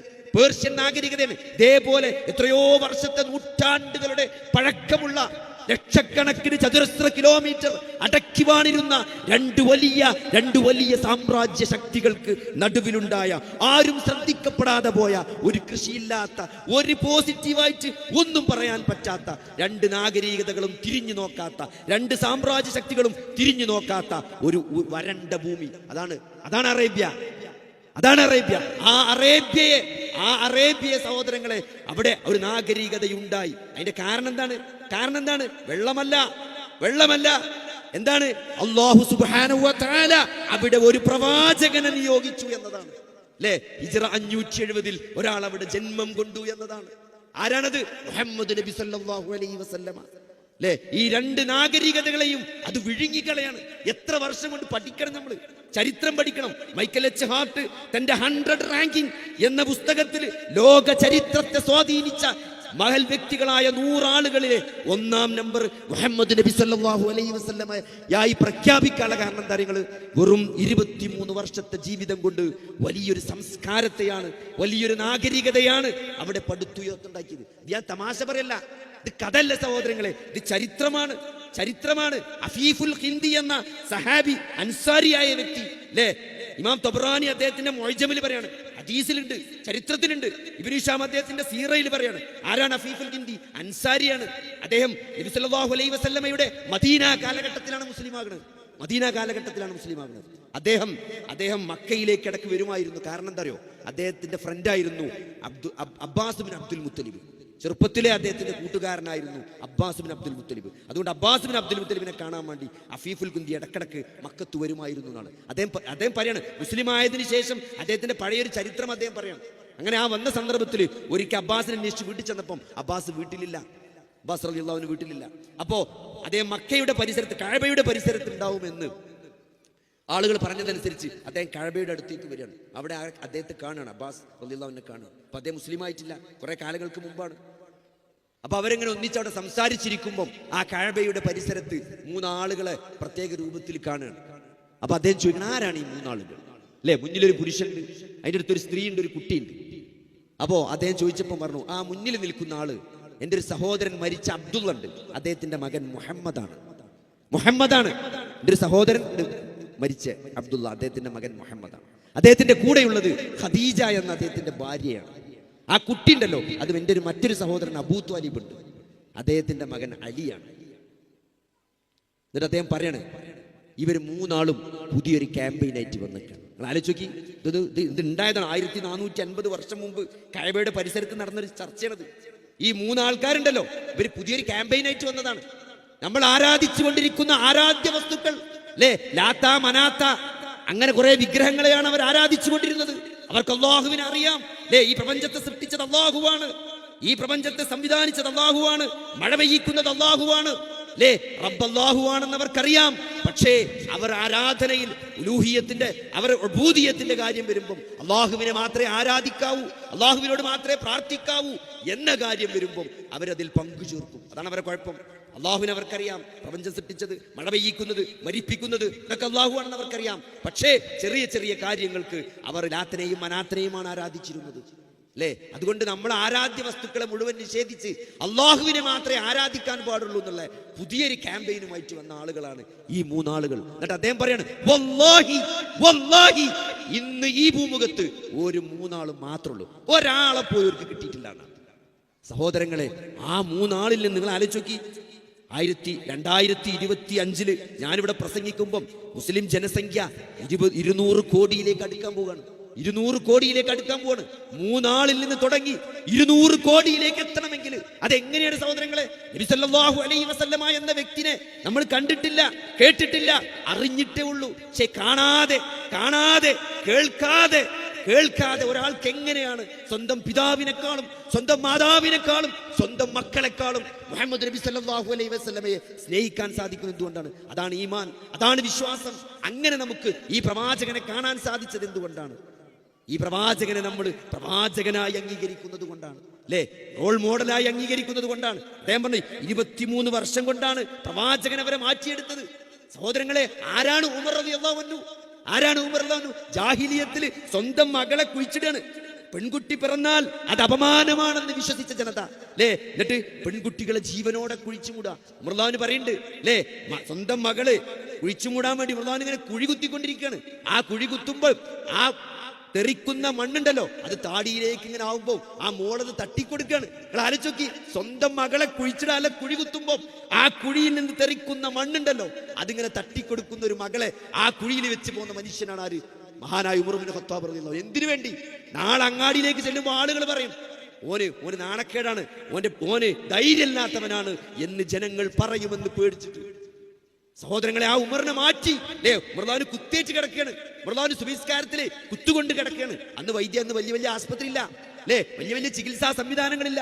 വൈദ്യന്മാരെ വരുത്തും, അല്ലേ? വൈദ്യം വന്നു. ഉമർലാന് കുടിക്കാൻ വെള്ളം കൊടുത്തു എന്നാണ്. കുടിക്കാൻ വെള്ളം കൊടുത്തു. ഉമർലാന് വെള്ളം കുടിച്ചു. കുടിച്ച വെള്ളം മുഴുവൻ വയറ്റിലെ മുറിവിലൂടെ പുറത്തേക്ക് വന്നു. കുടിച്ച വെള്ളം വയറ്റിലെ മുറിവിലൂടെ പുറത്തേക്ക് വരികയാണ്. വൈദ്യം പറഞ്ഞെന്ത്? ചികിത്സ അല്ല, കാരണം കുടല് പൊട്ടിയിട്ടുണ്ട്, ചികിത്സ അല്ല എന്ന് പറഞ്ഞു. മരണം ഉറപ്പാണെന്ന് പറഞ്ഞു. ഉമർലാൻ ഇങ്ങനെ ആളുകളെ വിളിപ്പിക്കുകയാണ്, വസിയത്തിന് മക്കളെ വിളിപ്പിക്കുന്നു, അല്ലേ? ഓരോരുത്തരെ വിളിപ്പിക്കുകയാണ്. അങ്ങനെ ഉമർലാന്റെ തല നിലത്ത് ഇങ്ങനെ കിടക്കുകയാണ്, ഭൂമിയിലാ കിടക്കണത്. അപ്പൊ മകൻ അബ്ദുല്ലാഹി ഇബ്നു ഉമർ പറഞ്ഞു, വാപ്പ ആ തലന്റെ മടിക്കൊന്ന് വെച്ചാളി. വേണ്ട മോനെ എന്നാണ്, വേണ്ട മോനെ എന്നാണ്. ആ ഉമറിന്റെ തല മണ്ണിൽ തന്നെ കിടക്കട്ടെ എന്നാണ്. ഉമറിന്റെ തല മണ്ണിൽ തന്നെ കിടക്കട്ടെ എന്ന് ഉമർലാൻ കരയാണ്. എന്തിനാണ് വാപ്പ കരയാണ്? ഉമറും ഫിൽ ജന്ന, ഞാൻ കേട്ടതാണ്. അബ്ദുല്ലാഹി ഇബ്നു ഉമർ പറയാണ്, ഞാൻ കേട്ടതാണ് വാപ്പ, അള്ളാന്റെ റസൂൽ പറഞ്ഞതാണ്, ഉമറും ഫിൽ ജന്ന, ഉമർ സ്വർഗ്ഗത്തിലാണെന്ന്. എന്തിനാ വാപ്പാങ്ങൾ കരയണം? എന്തിനാ വാപ്പാങ്ങൾ കരയണം? ഉമർലാൻ പറഞ്ഞ മറുപടി എന്താ അറിയോ? അത് പറയുന്ന സന്ദർഭത്തിൽ ഒരു പക്ഷേ ഉമർ സ്വർഗ്ഗത്തിലായിരിക്കും, അല്ലേ? അത് നബി മരിച്ചിട്ട് എത്ര കാലായി, അല്ലേ? ആ പറഞ്ഞ സന്ദർഭത്തിൽ അങ്ങനെ തന്നെയാണ്. പക്ഷേ അതിനുശേഷം ഉമർ ഒരുപാട് അമാനത്തുകൾ കൈകാര്യം ചെയ്തിട്ടുണ്ട്. ഉമർ വലിയ ഭരണാധികാരിയായിട്ടുണ്ട്. ഉമർ കുറെ അമാനത്തുകൾ കൈകാര്യം ചെയ്തിട്ടുണ്ട്. വീഴ്ച വന്നിട്ടുണ്ടോ എന്നറിയില്ല മോനെ, അതുകൊണ്ട് ഉമറിന് പേടിയാണ്. സഹോദരങ്ങളെ, അങ്ങനത്തെ ഒരു ഉമറിനെ സൃഷ്ടിക്കാൻ, അല്ലേ? അങ്ങനത്തെ ഉമറിനെ സൃഷ്ടിക്കാൻ, അല്ലേ? വലിയ ഒരു ഇസ്ലാമിക രാജ്യത്തിൽ ഒരു എന്താണ് ഒരു മിണ്ടാപ്രാണി വിശന്ന് പട്ടിണി കിടന്നാൽ അതിന് ഉമർ ചോദ്യം ചെയ്യപ്പെടും എന്ന് ചിന്തിക്കുന്നിടത്തേക്ക് ഉമറിനെ ഉയർത്തിയ ഒരു സംസ്കാരമുണ്ട്, ഒരു നാഗരികതയുണ്ട്. അത് 23 വർഷം കൊണ്ട് അള്ളാഹുവിന്റെ റസൂൽ അവരെ പഠിപ്പിച്ചതാണ്. ആലോചിച്ചോക്കി, അങ്ങനെ അമവിയ കാലഘട്ടം ഹിജ്റ 136 ആവുമ്പോഴും, ഹിജ്റ 136 നിങ്ങൾ അടിച്ചോക്കി, ഗൂഗിൾ അടിച്ചോക്കി, ഹിജ്റ 136 ക്രിസ്താബ്ദം കാൽക്കുലേറ്റ് ചെയ്തിട്ട് വേൾഡ് മാപ്പ് എടുത്ത് നോക്കി. എന്താണ് സംഭവിച്ചത്? ലോകത്തിന്റെ 2 ഭാഗത്തുള്ള വലിയ ശക്തികൾ, റോമനും പേർഷ്യയും, ലോകത്തിൽ അറിയപ്പെടുന്ന സൈനിക ശക്തികൾ, അവർക്കില്ലാത്ത സൈന്യങ്ങളില്ല, അല്ലേ? ലക്ഷക്കണക്കിന് ചതുരശ്ര കിലോമീറ്റർ ആണ് അവരുടെ ഭൂമി കിടക്കുന്നത്. വലിയ വലിയ സൈന്യങ്ങൾ. ആ 2 വലിയ സാമ്രാജ്യങ്ങളെ ഹിജ്റ 136 ആകുമ്പോഴേക്കും ഈ സൈന്യമില്ലാത്ത ഒരാൾക്കൂട്ടം, സ്വന്തമായി സൈന്യമില്ല, അല്ലേ? യുദ്ധത്തിന് പോകണമെന്നാണ് എല്ലാവരും പോകാറുണ്ടെയാണ്. അങ്ങനത്തെ ഒരാൾക്കൂട്ടം ഈ 2 വലിയ നാഗരികതയും കീഴ്പ്പെടുത്തി ലോകത്തെ അടക്കി വേണമെന്ന് പറയുമ്പോൾ അത് സഹോദരങ്ങളെ ആയുധത്തിന്റെ മൂർച്ചയല്ല, അത് ഈ പ്രത്യയശാസ്ത്രത്തിന്റെ മൂർച്ചയാണ്. ഹുവല്ലദീ ബഅസ ഫിൽ ഉമ്മിയീന റസൂലൻ മിൻഹും യത്ലൂ അലൈഹിം ആയാതിഹി വയുസക്കീഹിം വയുഅല്ലിമുഹുൽ കിതാബ വൽ ഹിക്മ വഇൻ കാനൂ മിൻ ഖബ്ലു ലഫീ ളലാലിൻ മുബീൻ. സഹോദരങ്ങളെ, വല്ലാത്തൊരു വാക്കാണ്. ഈ മാറ്റം എന്തുകൊണ്ടുണ്ടായി? ഈ മാറ്റം എന്തുകൊണ്ടുണ്ടായി? 23 വർഷം കൊണ്ട് ലോകത്ത് പുതിയ ഒരു നാഗരികതയെ സൃഷ്ടിച്ച ഈ വലിയ മാറ്റത്തിന്റെ കാരണം എന്താണ്? അതാണ് ഖുർആൻ സൂറത്തു ജുമയുടെ 2-ാമത്തെ ആയത്തിലൂടെ നമ്മളെ പഠിപ്പിക്കുന്നത്. അവനാണ് ഉമ്മിയായ നിരക്ഷരായ നിങ്ങളിൽ നിന്നൊരു പ്രവാചകനെ തെരഞ്ഞെടുത്തത്. അവരിൽ നിന്ന് നിരക്ഷരനായ ഒരു പ്രവാചകനെ തെരഞ്ഞെടുത്തു. എന്നിട്ടോ ആ പ്രവാചകൻ അവർക്ക് വേദഗ്രന്ഥം എന്താണ്? റസൂലൻ മിൻഹും യത്ലൂ അലൈഹിം ആയാതിഹി, അവരെ ആയത്തുകൾ ഓതി പഠിപ്പിച്ചു എന്നാണ്. വയുഅല്ലിമുഹുൽ കിതാബ, ഓരോ വാക്കുകൾ നോക്കി, കിതാബ് ഇങ്ങനെ ഓതി കൊടുത്തക്കല്ല, വയുഅല്ലിം തഅലീം നടത്തിനാണ്, പഠിപ്പിച്ചു എന്ന് പറയും. അപ്പൊ ഞാൻ ഇന്ന് ഈ പരിപാടിക്ക് വരുമ്പോൾ അബ്ദുറഹ്മാൻ സാഹിബിന്റെ വീട്ടിൽ ചെന്നത്, അപ്പൊ അദ്ദേഹം തന്റെ വാപ്പയെ കുറിച്ച് പറഞ്ഞെന്തറിയോ? വാപ്പ ഞങ്ങൾ എല്ലാരും പിടിച്ചിരിക്കിട്ട് 2 കൊല്ലം കൊണ്ട് ഖുർആൻ മുഴുവൻ പഠിപ്പിച്ചു എന്നാണ്. വീട്ടില് മക്കളെ പഠിപ്പിച്ചു, ഖുർആൻ മുഴുവനും. ആദ്യം ഉണ്ടാക്കിയത് ഇവിടെ മദ്രസയാണ് സഹോദരങ്ങളെ. അതാണ് ഈ മാറ്റത്തിന്റെ കാരണം. ഈ വലിയൊരു സംസ്കാരത്തെ ഇവിടെ അള്ളാഹു ഇൻസ്റ്റാൾ ചെയ്തത് എങ്ങനെയെന്നുള്ള ആ മോഡലാണ് പഠിപ്പിച്ചത്, എങ്ങനെയാണ് മാറ്റം ഉണ്ടാക്കേണ്ടത്. അതുകൊണ്ടാണ് ഇമാം മാലിക് പറഞ്ഞത്, പൂർവികരെ ഏതൊന്നുകൊണ്ടാണോ പൂർവികർ മാറിയത് അതുകൊണ്ട് പിൻകാലക്കാർക്ക് മാറാൻ പറ്റുള്ളൂ. അത് വിശുദ്ധ ഖുർആനാകുന്ന വഹിയാണ്, അതിന്റെ പൂർത്തീകരണമായ സഹിയായ ഹദീസാണ്. സഹോദരങ്ങളെ, അത് മാറിയിട്ട് ഒരു മാറ്റം സാധ്യമല്ല. അതാണ് ഈ പ്രപഞ്ചത്തെ സൃഷ്ടിച്ച, മനുഷ്യനെ സൃഷ്ടിച്ച, മനുഷ്യന്റെ മനസ്സിനെ സംവിധാനിച്ച ആ അള്ളാഹുവിന്റെ ഗൈഡൻസ് ആണ് വിശുദ്ധ ഖുർആൻ. അതുകൊണ്ട് അങ്ങനെയാണ് ആ മാറ്റം ഉണ്ടാക്കിയത്. അതുകൊണ്ട് നമുക്കും ആ മാറ്റം ഉണ്ടാകണം സഹോദരങ്ങളെ. നമ്മൾ എത്ര ഖുർആൻ പഠിച്ചു? ഇത് സീരിയസ് ആയ ഒരു ക്വസ്റ്റ്യൻ. എന്താണ് സഹോദരങ്ങളെ വിശുദ്ധ ഖുർആൻ? അള്ളാഹുവിന്റെ കലാമാണ്. 23 വർഷത്തെ പ്രവാചകന്റെ ജീവിതത്തിലെ വ്യത്യസ്ത സന്ദർഭങ്ങളിലും സാഹചര്യങ്ങളിലും അള്ളാഹു അവതരിപ്പിച്ച അള്ളാഹുവിന്റെ വഹിയാണ് വിശുദ്ധ ഖുർആൻ, കലാമാണ്. അത് നബി സല്ലല്ലാഹു അലൈഹി വസല്ലമയുടെ ജീവിതത്തിൽ നിന്ന് അത് മാറ്റി നിർത്താൻ സാധ്യമല്ല. അതുകൊണ്ട് ആ നബിയെ നമ്മൾ അറിയണം, ആ നബിയെ നമ്മൾ പഠിക്കണം. ഇത് റമദാൻ വലിയൊരു അവസരമാണ്, അള്ളാഹുവിലേക്കുള്ളൊരു യാത്രയാണ് സഹോദരങ്ങളെ. അതിന്റെ നല്ലൊരു സാമ്പിളാണ് ഈ റമദാൻ. അതിന് നമ്മൾ തയ്യാറെടുക്കണം. കഴിഞ്ഞ ദിവസം ഒരു ഫ്രണ്ട് വിളിച്ചിട്ട് ഹിമാലയത്തേക്ക് പോലും ചോദിച്ചു, ഈ വെക്കേഷനിൽ നിന്ന് ഹിമാലയത്തിൽ പോയാലോ? ഇങ്ങനെ ഓടി നടന്ന് പൈസ ഉണ്ടാക്കിയല്ലേ, എൻജോയ് ചെയ്യും, ലൈഫ് എൻജോയ് ചെയ്യാം, ഹിമാലയത്തേക്ക് നമുക്ക് ഇപ്രാവശ്യം വെക്കേഷനിൽ ടൂർ പോകുക എന്നുള്ളൂ. അപ്പൊ ഞാൻ പറഞ്ഞു, നോമ്പൊക്കെ കഴിഞ്ഞിട്ട് തീരുമാനിച്ചാൽ പോരെ, ഇപ്പൊ തന്നെ വേണോ ചോദിച്ചാൽ, കാരണം അത് ഇനി സമയമുണ്ടല്ലോ, വെക്കേഷനിലല്ലേ, നോമ്പ് കഴിഞ്ഞിട്ട് തീരുമാനിച്ചു വെച്ചാൽ അദ്ദേഹം അല്ല, ഇപ്പൊ തീരുമാനിക്കണം. എന്താ കാരണം ചോദിച്ചു, ഇപ്പൊ ടിക്കറ്റ് എടുത്താലാണ് ചാർജ് കുറയാ, അപ്പൊ ടിക്കറ്റ് എടുത്താൽ നല്ല ഇരട്ടി പൈസ കൊടുക്കേണ്ടി വരും. സഹോദരങ്ങളെ, ഒരു വെക്കേഷൻ ഹിമാലയത്തിൽ പോയി ആ കാഴ്ചകൾ കാണുമ്പോൾ ഒരു സന്തോഷം, ഒരു ദുന്യവിയായ സന്തോഷമാണത്. അത് ഹറാമാണെന്നല്ലേ ഞാൻ പറഞ്ഞത്. ഞാൻ പറഞ്ഞ ആലോചിച്ച്, ഒരു വെക്കേഷനിൽ ഒരാഴ്ച ഹിമാലയത്തിൽ പോയി സന്തോഷിക്കാൻ വേണ്ടി നമ്മൾ എത്രയോ മുമ്പ് തയ്യാറെടുക്കാണ്. ടിക്കറ്റ് എപ്പോഴാ കുറവുള്ളത് നോക്കാണ്, യാത്ര പ്ലാൻ ചെയ്യാണ്. സഹോദരങ്ങളെ, വലിയൊരു യാത്ര ഉണ്ട്, ഒടുക്കലും അവസാനിക്കാത്ത ആസ്വാദനങ്ങളുണ്ട്. ജന്നാത്തു അദ്നിൻ തജ്രി മിൻ തഹ്തിഹൽ അൻഹാർ ഖാലിദീന ഫീഹാ. ഏത് ടൂറും പോവാ സഹോദരങ്ങളെ. പക്ഷെ ടൂറിന്റെ ഒക്കെ ഒരു പ്രശ്നം എന്താ അറിയോ? ടൂറിന്റെ ഒരു അവസാന ദിവസം ഉണ്ട്, അത് വല്ലാത്ത വിഷമായിരിക്കും. ടൂർ കഴിയുന്ന ദിവസം ഭയങ്കര സങ്കടമായിരിക്കും. ടൂറിന്റെ ഒരു തിരിച്ചുപോക്കുണ്ട്, പ്രത്യേകിച്ച് ചെറിയ കുട്ടികളൊക്കെ ആയിട്ട് ടൂർ പോയാൽ, 3-4 ചെറിയ മക്കളായിട്ട് ടൂർ പോയാൽ ആ വരുന്ന രാത്രി കുട്ടികളെ ഛർദ്ദിക്കലും പള്ളിയിലെത്താലും നുളോച്ചിലും കൂടി ആകുമ്പോൾ ടൂർ തന്നെ പോകേണ്ടില്ലെന്ന് തോന്നും. ടൂർ തന്നെ ചെറിയ കുട്ടികളായിട്ട് പോയവർക്കറിയാം. നമ്മൾ നല്ല ടൂറൊക്കെ ചെന്ന് പെണ്ണുങ്ങൾ അറിയുന്നത്, നിങ്ങൾ കുറച്ച് കഞ്ഞിട്ടോ പോയി നോക്കി, എവിടെ കൊടൈക്കനാലിൽ പോയി കഞ്ഞി തരിക, അതിനിപ്പോ കൊടൈക്കനാലിൽ പോകണം, അതിന് പെരി കുത്തിരുന്നാ പോരെ. നിങ്ങൾ പഴം പുഴുങ്ങിയ കിട്ടുമോ നോക്കി, എവിടെ നമ്മൾ സ്റ്റാർ ഹോട്ടലിൽ പോയി പഴം പുഴുങ്ങിയ തരിക. ഇതാണ് നമ്മളെ ടൂറിന്. ഞാൻ പറഞ്ഞ ദുന്യാവിന്റെ കാരണം എന്താ? പെണ്ണുങ്ങൾക്ക് സന്തോഷമില്ല. പെണ്ണുങ്ങൾക്ക് എന്താ സന്തോഷമില്ലാത്ത? കുട്ടി തിന്നായിട്ട്, കുട്ടി തിന്നായിട്ട് ഓക്ക് സന്തോഷമില്ല. ഇനി കുട്ടി തിന്നണമെങ്കിൽ നമ്മൾ കഞ്ഞി തിരഞ്ഞെടുക്കണം. കൊടൈക്കനാല് കഞ്ഞി തിരഞ്ഞെടുക്കുന്ന അന്തസ്തിക്ക് നമ്മളെ നാട്ടിൽ നമുക്ക് ഇവിടെ കഞ്ഞിട്ട് നമുക്കറിയാം. അപ്പൊ അതാണ് അവസ്ഥ. ഞാൻ പറഞ്ഞ ദുന്യാവിന്റെ ടൂറിന്റെ അവസ്ഥയാണിത്. എന്നിട്ട് ആ ടൂറിന് ഇത്ര നേരത്തെ പ്ലാൻ ചെയ്യുന്നില്ല സഹോദരങ്ങളെ. ഇതിന്റെ അപ്പുറത്ത് വലിയൊരു ലക്ഷ്യമുണ്ട്, വലിയൊരു ജീവിതമുണ്ട്. അവിടെ ബ്ലഡ് റിപ്പോർട്ട് വരാല്ല. ഇപ്പൊ ചില ആൾക്കാർ കാണിക്കാൻ വരുമ്പോൾ മുട്ടുവേദന കാണിച്ച് പോകാൻ നേരത്ത് ആ തുണിസാപ്പിന്റെ കീസിൽ നിന്ന് ഒരു സാധനം എടുക്കും. ഇപ്പൊ പുതിയൊരു പരിപാടി, 500 രൂപേന്റെ ചെക്കപ്പ്, 500 രൂപേന്റെ ചെക്കപ്പ് ഉണ്ട് എല്ലാ ലാബിലും. എന്നിട്ട് ഇതൊക്കെ ചെയ്ത് ഇത് ഓര് പറഞ്ഞിട്ടുണ്ടാവും കുഴപ്പമില്ലാതെ, എന്നാലും ഒരു ധൈര്യമാണ്. ഡോക്ടർ പറഞ്ഞിട്ടില്ലല്ലോ. അപ്പൊ മുട്ടുവേദന കാണിച്ച് പൈസ തന്നിട്ടില്ല. ഡോക്ടർ ഇതൊന്നും പറഞ്ഞിട്ടിക്കണേ. എന്നിട്ട് നമ്മളെ റിപ്പോർട്ട് നമ്മൾ ഇത്ര കാലം നോക്കിയിട്ടുണ്ടാവില്ല. എന്നിട്ട് നമ്മളിങ്ങനെ സ്പീഡ് ശരിക്കും നോക്കി അങ്ങനെ മറിച്ചിട്ടില്ല. എന്നിട്ട് നമ്മളെ കൊണ്ട് ശരിക്കും നോക്കിച്ചു. എന്നിട്ട് അതിന്റെ അവസാനത്തെ പേജിൽ ഒരു ECG ഉണ്ടാവും, ഒട്ടിച്ചുണ്ടാവും. അപ്പൊ നമ്മൾ ECG നോക്കാൻ അറിയാത്തതുകൊണ്ടാണ് ഓർത്തോന്റെ അടുത്ത്. എന്നിട്ട് ഇമ്മ അറിയാം, ECG ഒക്കെ ഒന്ന് ശരിക്കും നോക്കിക്കാൻ. എന്താ ബേജാറാണ്, ഇതിനെന്തൊരു കുഴപ്പമുണ്ടോ? സഹോദരങ്ങളെ, നിങ്ങൾ ആലോചിച്ച് നോക്കി, സ്വർഗത്തിൽ അങ്ങനെ ഒരു ലാബ് പോകാനില്ല, ഒരു റിപ്പോർട്ട് വരാനില്ല, ബേജാറില്ല. എത്ര നല്ലൊരു ലോകം, ഒരു ഇടങ്ങേറില്ലാത്ത. നാളെ തിരിച്ചു പോകണമെന്ന് വിചാരിക്കണ്ട, ഏത് ടൂറിലും തിരിച്ചു പോകണം. മാത്രമല്ല, ഒരു ടൂർ ചെന്നിട്ട് നിങ്ങൾ സ്ഥലത്ത് ഇറങ്ങിയേക്ക്, ഒരു സ്ഥലത്ത് ചെന്ന് ടൂറിനിടെ ഇറങ്ങിയിട്ട് നല്ല പള്ളിയിലിരുത്തായാലേ മാണ്ടില്ലേനു. അത്രയുള്ളൂ മനുഷ്യന്റെ ഈ ഭൗതിക ലോകത്തെ സന്തോഷങ്ങൾക്കൊക്കെ പരിമിതി ഉണ്ട്. നമ്മൾ ആസ്വാദനങ്ങൾ എന്ന് പറയുന്ന കഴിഞ്ഞ MDM അടിച്ച ഒരാൾ ആത്മഹത്യക്ക് ശ്രമിക്കുകയാണ്. ഞാൻ കഴിച്ച പഠിച്ചാൽ MDM അടിച്ചിരുന്ന ആത്മഹത്യയാണ്. MDM അടിക്കണത് എന്തിനാ? സന്തോഷം കിട്ടാനല്ലേ. MDM എന്ന് പറഞ്ഞാൽ ഡോപ്പമിൻ ഉണ്ടാക്കുന്ന സാധനം. ഡോപ്പമിൻ എന്ന് പറഞ്ഞാൽ എന്താ, നമുക്ക് സന്തോഷം ഉണ്ടാക്കണം. എന്താ വെച്ചാൽ നമ്മുടെ തലച്ചോറിൽ ഡോപ്പമിൻ, സിറോട്ടോണിൻ, ഓക്സിറ്റോസിൻ എന്നൊക്കെ പറഞ്ഞ ചെറിയ കെമിക്കൽസ് വരുമ്പോഴാണ് നമുക്ക് സന്തോഷം ഉണ്ടാകുക. സാധാരണ എപ്പോഴും നമുക്ക് സന്തോഷം ഉണ്ടാകുക, ഒരു നോർമൽ മലപ്പുറത്തുകാരന് സന്തോഷം ഉണ്ടാകുക, ഒരു പന്തലി കാണുമ്പോൾ ഒരു ഗോൾ അടിച്ചാൽ സന്തോഷം ഉണ്ടാവും. അപ്പോൾ 2 ഡോപ്പമിൻ വരും. നല്ലൊരു മന്തി, അവിടെ നല്ലൊരു മന്തി ഉണ്ടായിരുന്നു, അത് പോയി തിന്നുമ്പോൾ നമുക്കൊരു സന്തോഷം ഉണ്ടാവും. നമ്മളെ കുട്ടി നന്നായിട്ടൊരു ഖുർആൻ ഓതി ചെറിയ പാട്ടൊക്കെ പാടി സ്റ്റേജിൽ കയറി നമുക്കൊരു സന്തോഷം ഉണ്ടാവും. അതൊരു സന്തോഷമാണ്. അതിന് 3-4 ഡോപ്പമിൻ ഉണ്ടായാൽ മതി. പക്ഷെ MDM അടിക്കുമ്പോൾ എന്താ സംഭവിക്കുന്നത്? MDM അടിക്കുമ്പോൾ ഡോപ്പമിന്റെ മഴ പെയ്യാണ്. എന്താ മഴ പെയ്താനുള്ള കുഴപ്പം?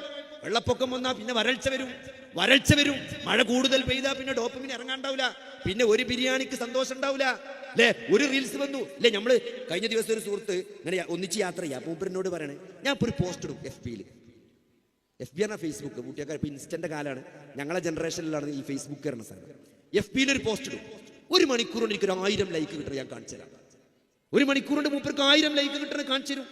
ഇങ്ങനെ ഓരോ 10 ചൂടുമ്പോൾ നോക്കുകയാണ്, ആകണില്ലേ 100 800 1200 ലൈക്കായി, വിചാരിച്ചിന്റെ അപ്പുറത്തേക്ക്. അപ്പൊ എന്താ സഹോദരത്തിന്റെ ഫോർമുലാരികള്? എല്ലാവരും നമ്മൾ ലൈക്ക് അടിച്ചു കൊടുക്കണം.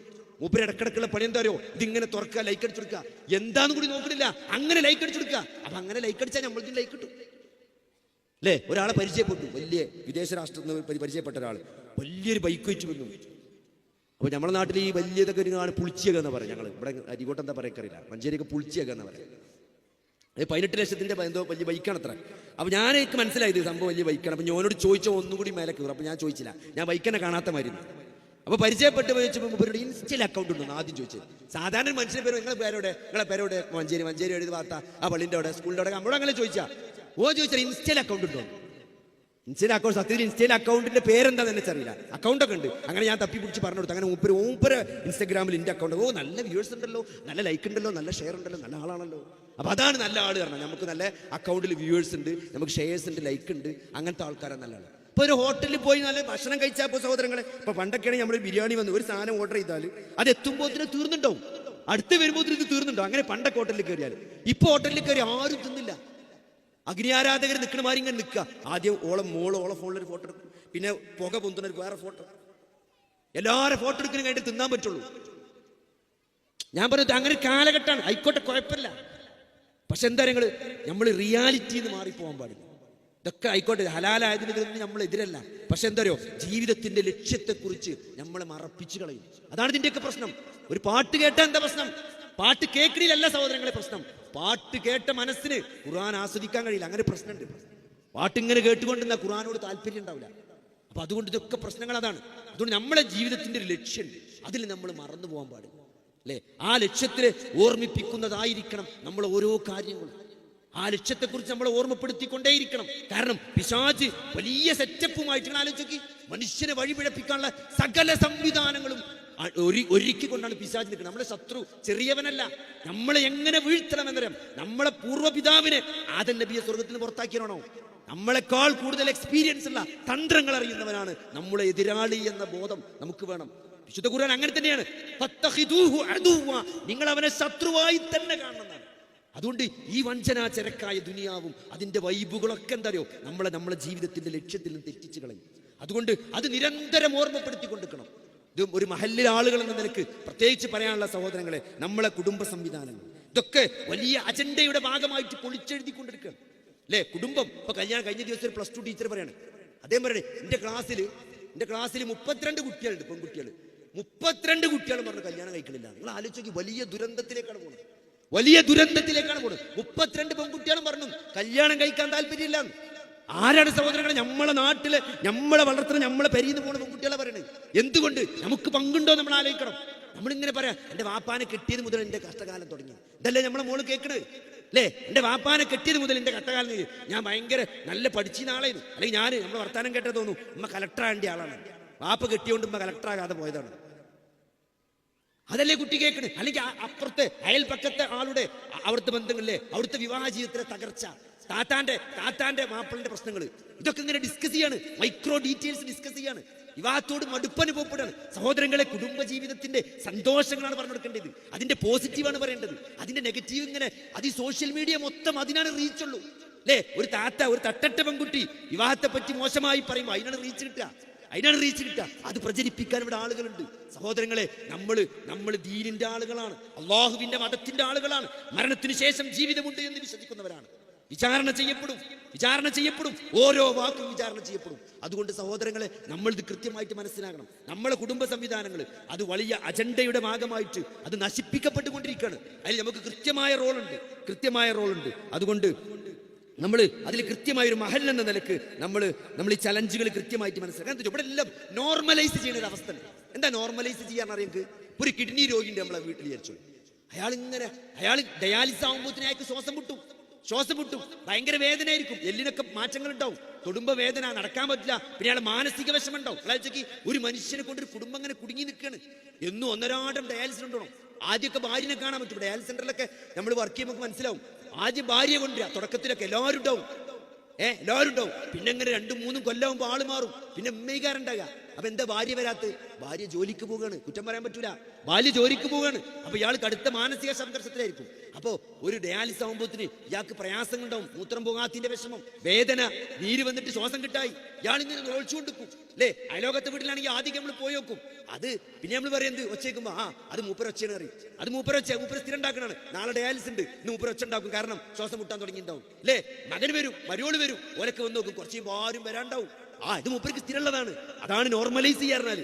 ഏതൊരു സാധനം നോർമലൈസ് ചെയ്യാ അല്ലേ. ഇന്നിപ്പോ നമ്മളെ ഒപ്പിയില് നമ്മളെ പെൺകുട്ടികളുടെ ഡ്രസ്സ് ആരാണ് സഹോദരങ്ങളെ അല്ലേ, നമ്മളെ ഒപ്പിയിൽ വരുന്ന കാണാം. നല്ല പർദ്ദക്കെട്ട് 2-3 ഹജ്ജ് ചെയ്ത കൊല്ലം റമദാൻ ഉംറക്കോണം അമ്മ ഉണ്ടാവും.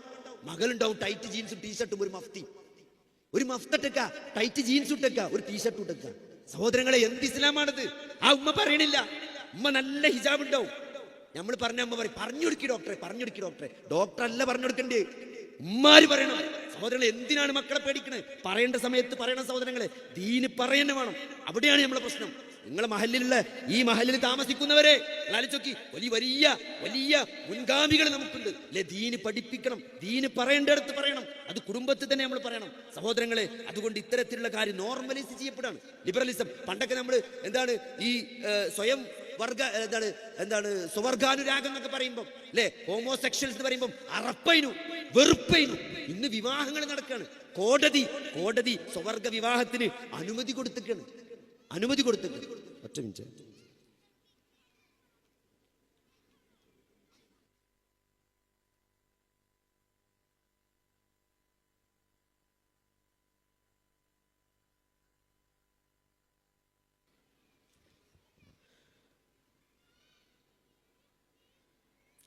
നോർമലൈസ് ചെയ്യപ്പെടാണ് അല്ലേ. ഇപ്പൊ നമ്മൾ ഇത്തരത്തിലുള്ള കാര്യങ്ങൾ നമ്മുടെ കുടുംബത്തിലൊക്കെ സ്ഥിരമായിട്ട് നമ്മളിങ്ങനെ ശീലിക്കുമ്പോൾ അത് ഒരു നോർമലായിട്ട് നമുക്ക് തോന്നുകയാണ്. അപ്പൊ അതുകൊണ്ട് അത് ഒരു പ്ലാനിങ്ങോടുകൂടി വ്യവസ്ഥാപിതമായിട്ട് ഇവിടെ നമ്മളടിയിൽ സ്ഥാപിക്കപ്പെട്ടു എന്നുള്ളതാണ് അല്ലെ. ജീവിതം അടിച്ചു പൊളിക്കാനുള്ളതാണ്. ജീവിതം ഒന്നേ ഉള്ളൂ, ഒരൊറ്റ ജീവിതമുള്ളത്, അടിച്ചു പൊളിക്കേണ്ടതെന്നുള്ളതാണ്. അതുകൊണ്ട് സഹോദരങ്ങളെ, ആ ഒരു കൺസെപ്റ്റ് നമ്മൾ കൃത്യമായിട്ട് നമ്മൾ ആ ദീനിനെ അവർ പഠിപ്പിക്കണം അല്ലേ. അതല്ലെങ്കിൽ വലിയ പ്രയാസം ഉണ്ടാവും. ഇപ്പൊ വൃദ്ധരായ മാതാപിതാക്കളെ നോക്കണം എന്തിനാണ്? അത് ദീനാണ്, അത് അല്ലാഹ് പഠിപ്പിച്ചതാണ് സഹോദരങ്ങളെ. അതുകൊണ്ട് നിങ്ങൾ ഇന്നത്തെ ഈ ന്യൂജനായ ആളുകൾ, അല്ലെങ്കിൽ ഇന്നത്തെ ലിബറലിസം, ഈ ഫെമിനിസ്റ്റ് ഒക്കെ പ്രൊപ്പഗേറ്റ് ചെയ്യുന്ന ആളുകൾ, അവരെ സ്പീച്ചൊക്കെ കേട്ടാൽ മനസ്സിലാവും എന്തിനാണ് വൃദ്ധരായ മാതാപിതാക്കൾ നോക്കുന്നത്. അങ്ങേയറ്റം വിഷമമുണ്ടാവും. കഞ്ചാവ് കൊടുത്താൽ പോരാ. ഏതോ ഒരാളെ പ്രസംഗത്തിൽ ഞാൻ കേട്ടാണ്, മാതാപിതാക്കൾക്ക് കഞ്ചാവ് കൊടുത്താൽ മതി, സന്തോഷം ഉണ്ടാവും. എന്താ ഇപ്പൊ അതിന്റെ അവസ്ഥ? വയസ്സാവുമ്പോ കഷ്ടപ്പാട് വരുമ്പോ കഞ്ചാവ് നോർമലൈസ് ചെയ്യണം. എന്നിട്ട് എന്താ പറഞ്ഞത്? അമേരിക്കയിലെ 24 സ്റ്റേറ്റിൽ കഞ്ചാവ് ലീഗലൈസ് ചെയ്തിട്ടുള്ളത്. ലീഗലൈസ് ചെയ്യാൻ എന്താ? കള്ളുഷാപ്പുമാരി കഞ്ചാവും വാങ്ങാൻ കിട്ടുന്നു. ഇത് കഞ്ചാവ് അടിക്കുക സന്തോഷം, സങ്കടം വരുമ്പോ. ഇതാണോ സഹോദരങ്ങളെ? ഇതാണോ ലിബറലിസം എന്ന് പറഞ്ഞാല്? അതുകൊണ്ട് സഹോദരങ്ങളെ, നമ്മൾ എപ്പോഴും എന്താരോ നമ്മൾ ദീന് പറയണം. ഇപ്പൊ ഈ വിവാഹം വേണ്ടെന്ന് പറയുന്ന പെൺകുട്ടികൾ അല്ലേ, എന്തോ കരിയറിസം, ജോലി കിട്ടണം, എന്തായാലും കുറച്ചൊന്ന് സെറ്റിലാട്ടെ. കല്യാണത്തെ പറ്റി പറഞ്ഞ കുട്ടികൾ പറയാം, ഒന്ന് സെറ്റിലാട്ടെ. ഇപ്പൊ ഒരു ഒരാൾ വിളിച്ചിട്ട് പറയാം, എന്റെ മോളെ ഒന്ന് ഉപദേശിക്കണം, ഓള് കല്യാണത്തിന് തയ്യാറാണില്ല, നിങ്ങൾ ഓളൊന്ന് വിളിച്ച് സംസാരിക്കണം. സഹോദരങ്ങളെ, ഞാനെങ്ങനെ ഒരു ബന്ധമില്ലാത്ത ഓളെങ്ങനെ ഞാൻ വിളിച്ച് സംസാരിക്കാം? ഓളെ കല്യാണത്തിന് എങ്ങനെ ഞാൻ റെഡിയാക്കണം?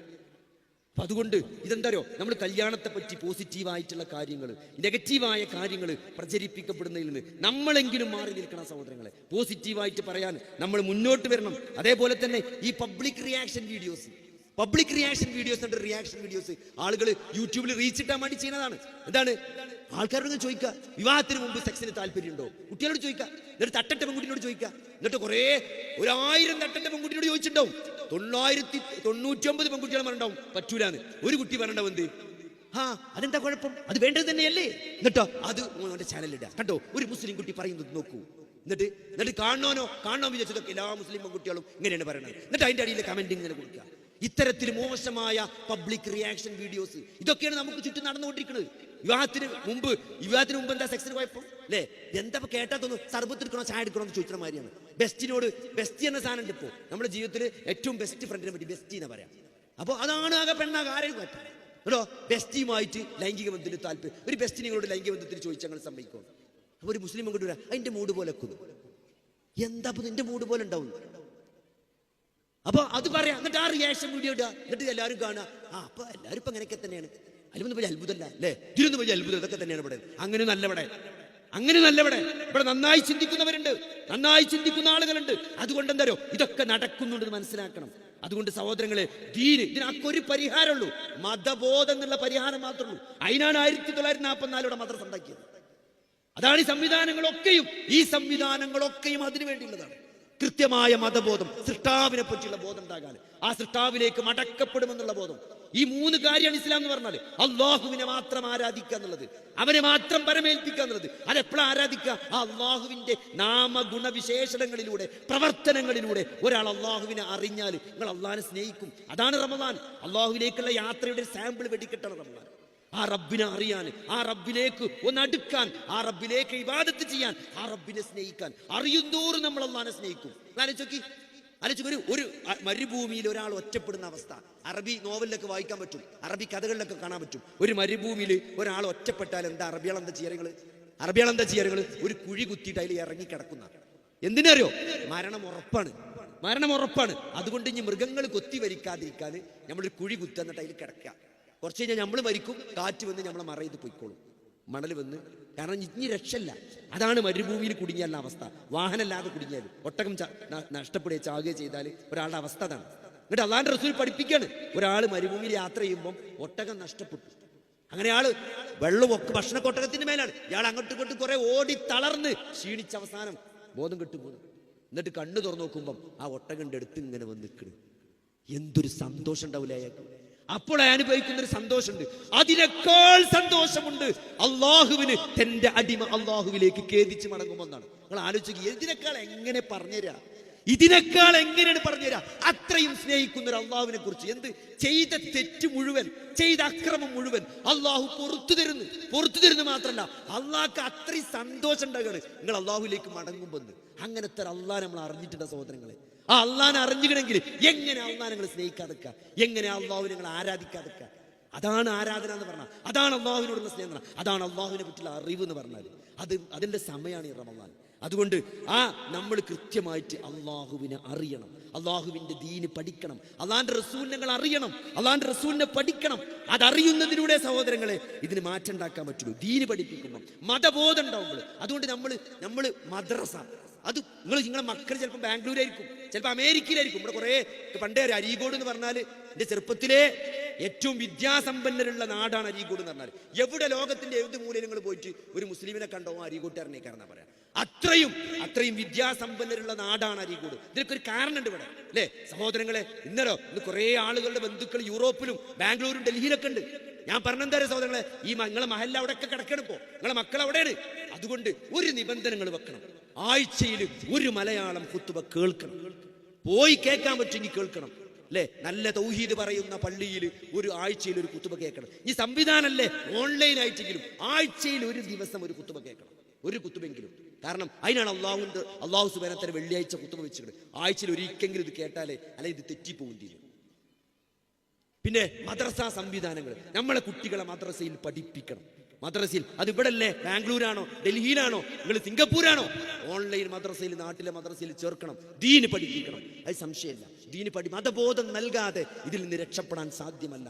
അള്ളാഹുവിനെ കുറിച്ചും അള്ളാഹുവിന്റെ ദീനിനെ കുറിച്ചും അള്ളാഹുവിന്റെ റസൂലിനെ കുറിച്ചും. ഞങ്ങൾ ഈ 3 ബേസാണ് ഈ മതത്തിൽ. ഒന്ന് തൗഹീദാണ്, അള്ളാഹുവിനെ മാത്രം ആരാധിക്കണം, അത് അള്ളാഹുവിനെ അറിയുന്നതിലൂടെ തന്നെ നടക്കുള്ളൂ. രണ്ടാമത്തത് റിസാലത്താണ്, അള്ളാഹു നൽകിയ ഗൈഡൻസ് ആണ്, പ്രവാചകന്മാർ, വേദഗ്രന്ഥങ്ങൾ അല്ലെ? അള്ളാഹിന്റെ റസൂലിനെ പറ്റി പഠിച്ചാൽ മനസ്സിലാവും. അള്ളാഹിന്റെ റസൂൽ ദരിദ്രനായിരുന്നു സഹോദരങ്ങളെ, അള്ളാഹിന്റെ റസൂൽ ദരിദ്രനായിരുന്നു. അള്ളാഹുവിന്റെ റസൂലിന്റെ ദാരിദ്ര്യത്തെ പറ്റി നമുക്ക് കൃത്യമായിട്ട് കാണാൻ പറ്റും. എന്താണ് നബി സല്ലല്ലാഹു അലൈഹി വസല്ലമ എത്രത്തോളം ദാരിദ്ര്യം അനുഭവിച്ചിരുന്നു എന്ന് ഉമർ ബിൻ ഖത്താബ് റളിയല്ലാഹു അൻഹു. അള്ളാഹിന്റെ റസൂല് പട്ടിണി കാരണം എങ്ങനെ ചുരുണ്ട് കിടക്കുന്നത്, ദിവസം മുഴുവനും ചുരുണ്ട് കിടക്കുന്നത് ഞാൻ കണ്ടിട്ടുണ്ട്. ഉമർദാന് പറയാണ് ഒരു ദഖൽ എന്ന ഈത്തപ്പഴം അല്ലെ? ദഖൽ എന്ന് പറഞ്ഞാല് ഈത്തപ്പനന്റെ കൂട്ടത്തിൽ ദഖൽ എന്ന് പറഞ്ഞാല് ഈത്തപ്പഴത്തിന്റെ കൂട്ടത്തിലെ ഏറ്റവും മോശമായ ഈത്തപ്പഴത്തിനാണ് ദഖൽ എന്ന് പറയാം. അതായത് ഇപ്പൊ നമ്മള് ഈ റോഡ് സൈഡിൽ നിന്ന് മുന്തിരി വാങ്ങുമല്ലോ, പച്ചമുന്തിരി. ആ മുന്തിരി വാങ്ങി വെള്ളത്തിലിട്ടാലേ കുറച്ച് കറുത്തത് അങ്ങോട്ടും ഇങ്ങോട്ടൊക്കെ നോക്കും, തിന്നാലും ചേട്ടാ അത് നമ്മൾ എടുത്തിടും. അതിനാണ് ദഖൽ എന്ന് പറയാം, ഈത്തപ്പഴത്തിന്റെ കൂട്ടത്തിലെ ദഖൽ എന്ന് പറഞ്ഞാൽ.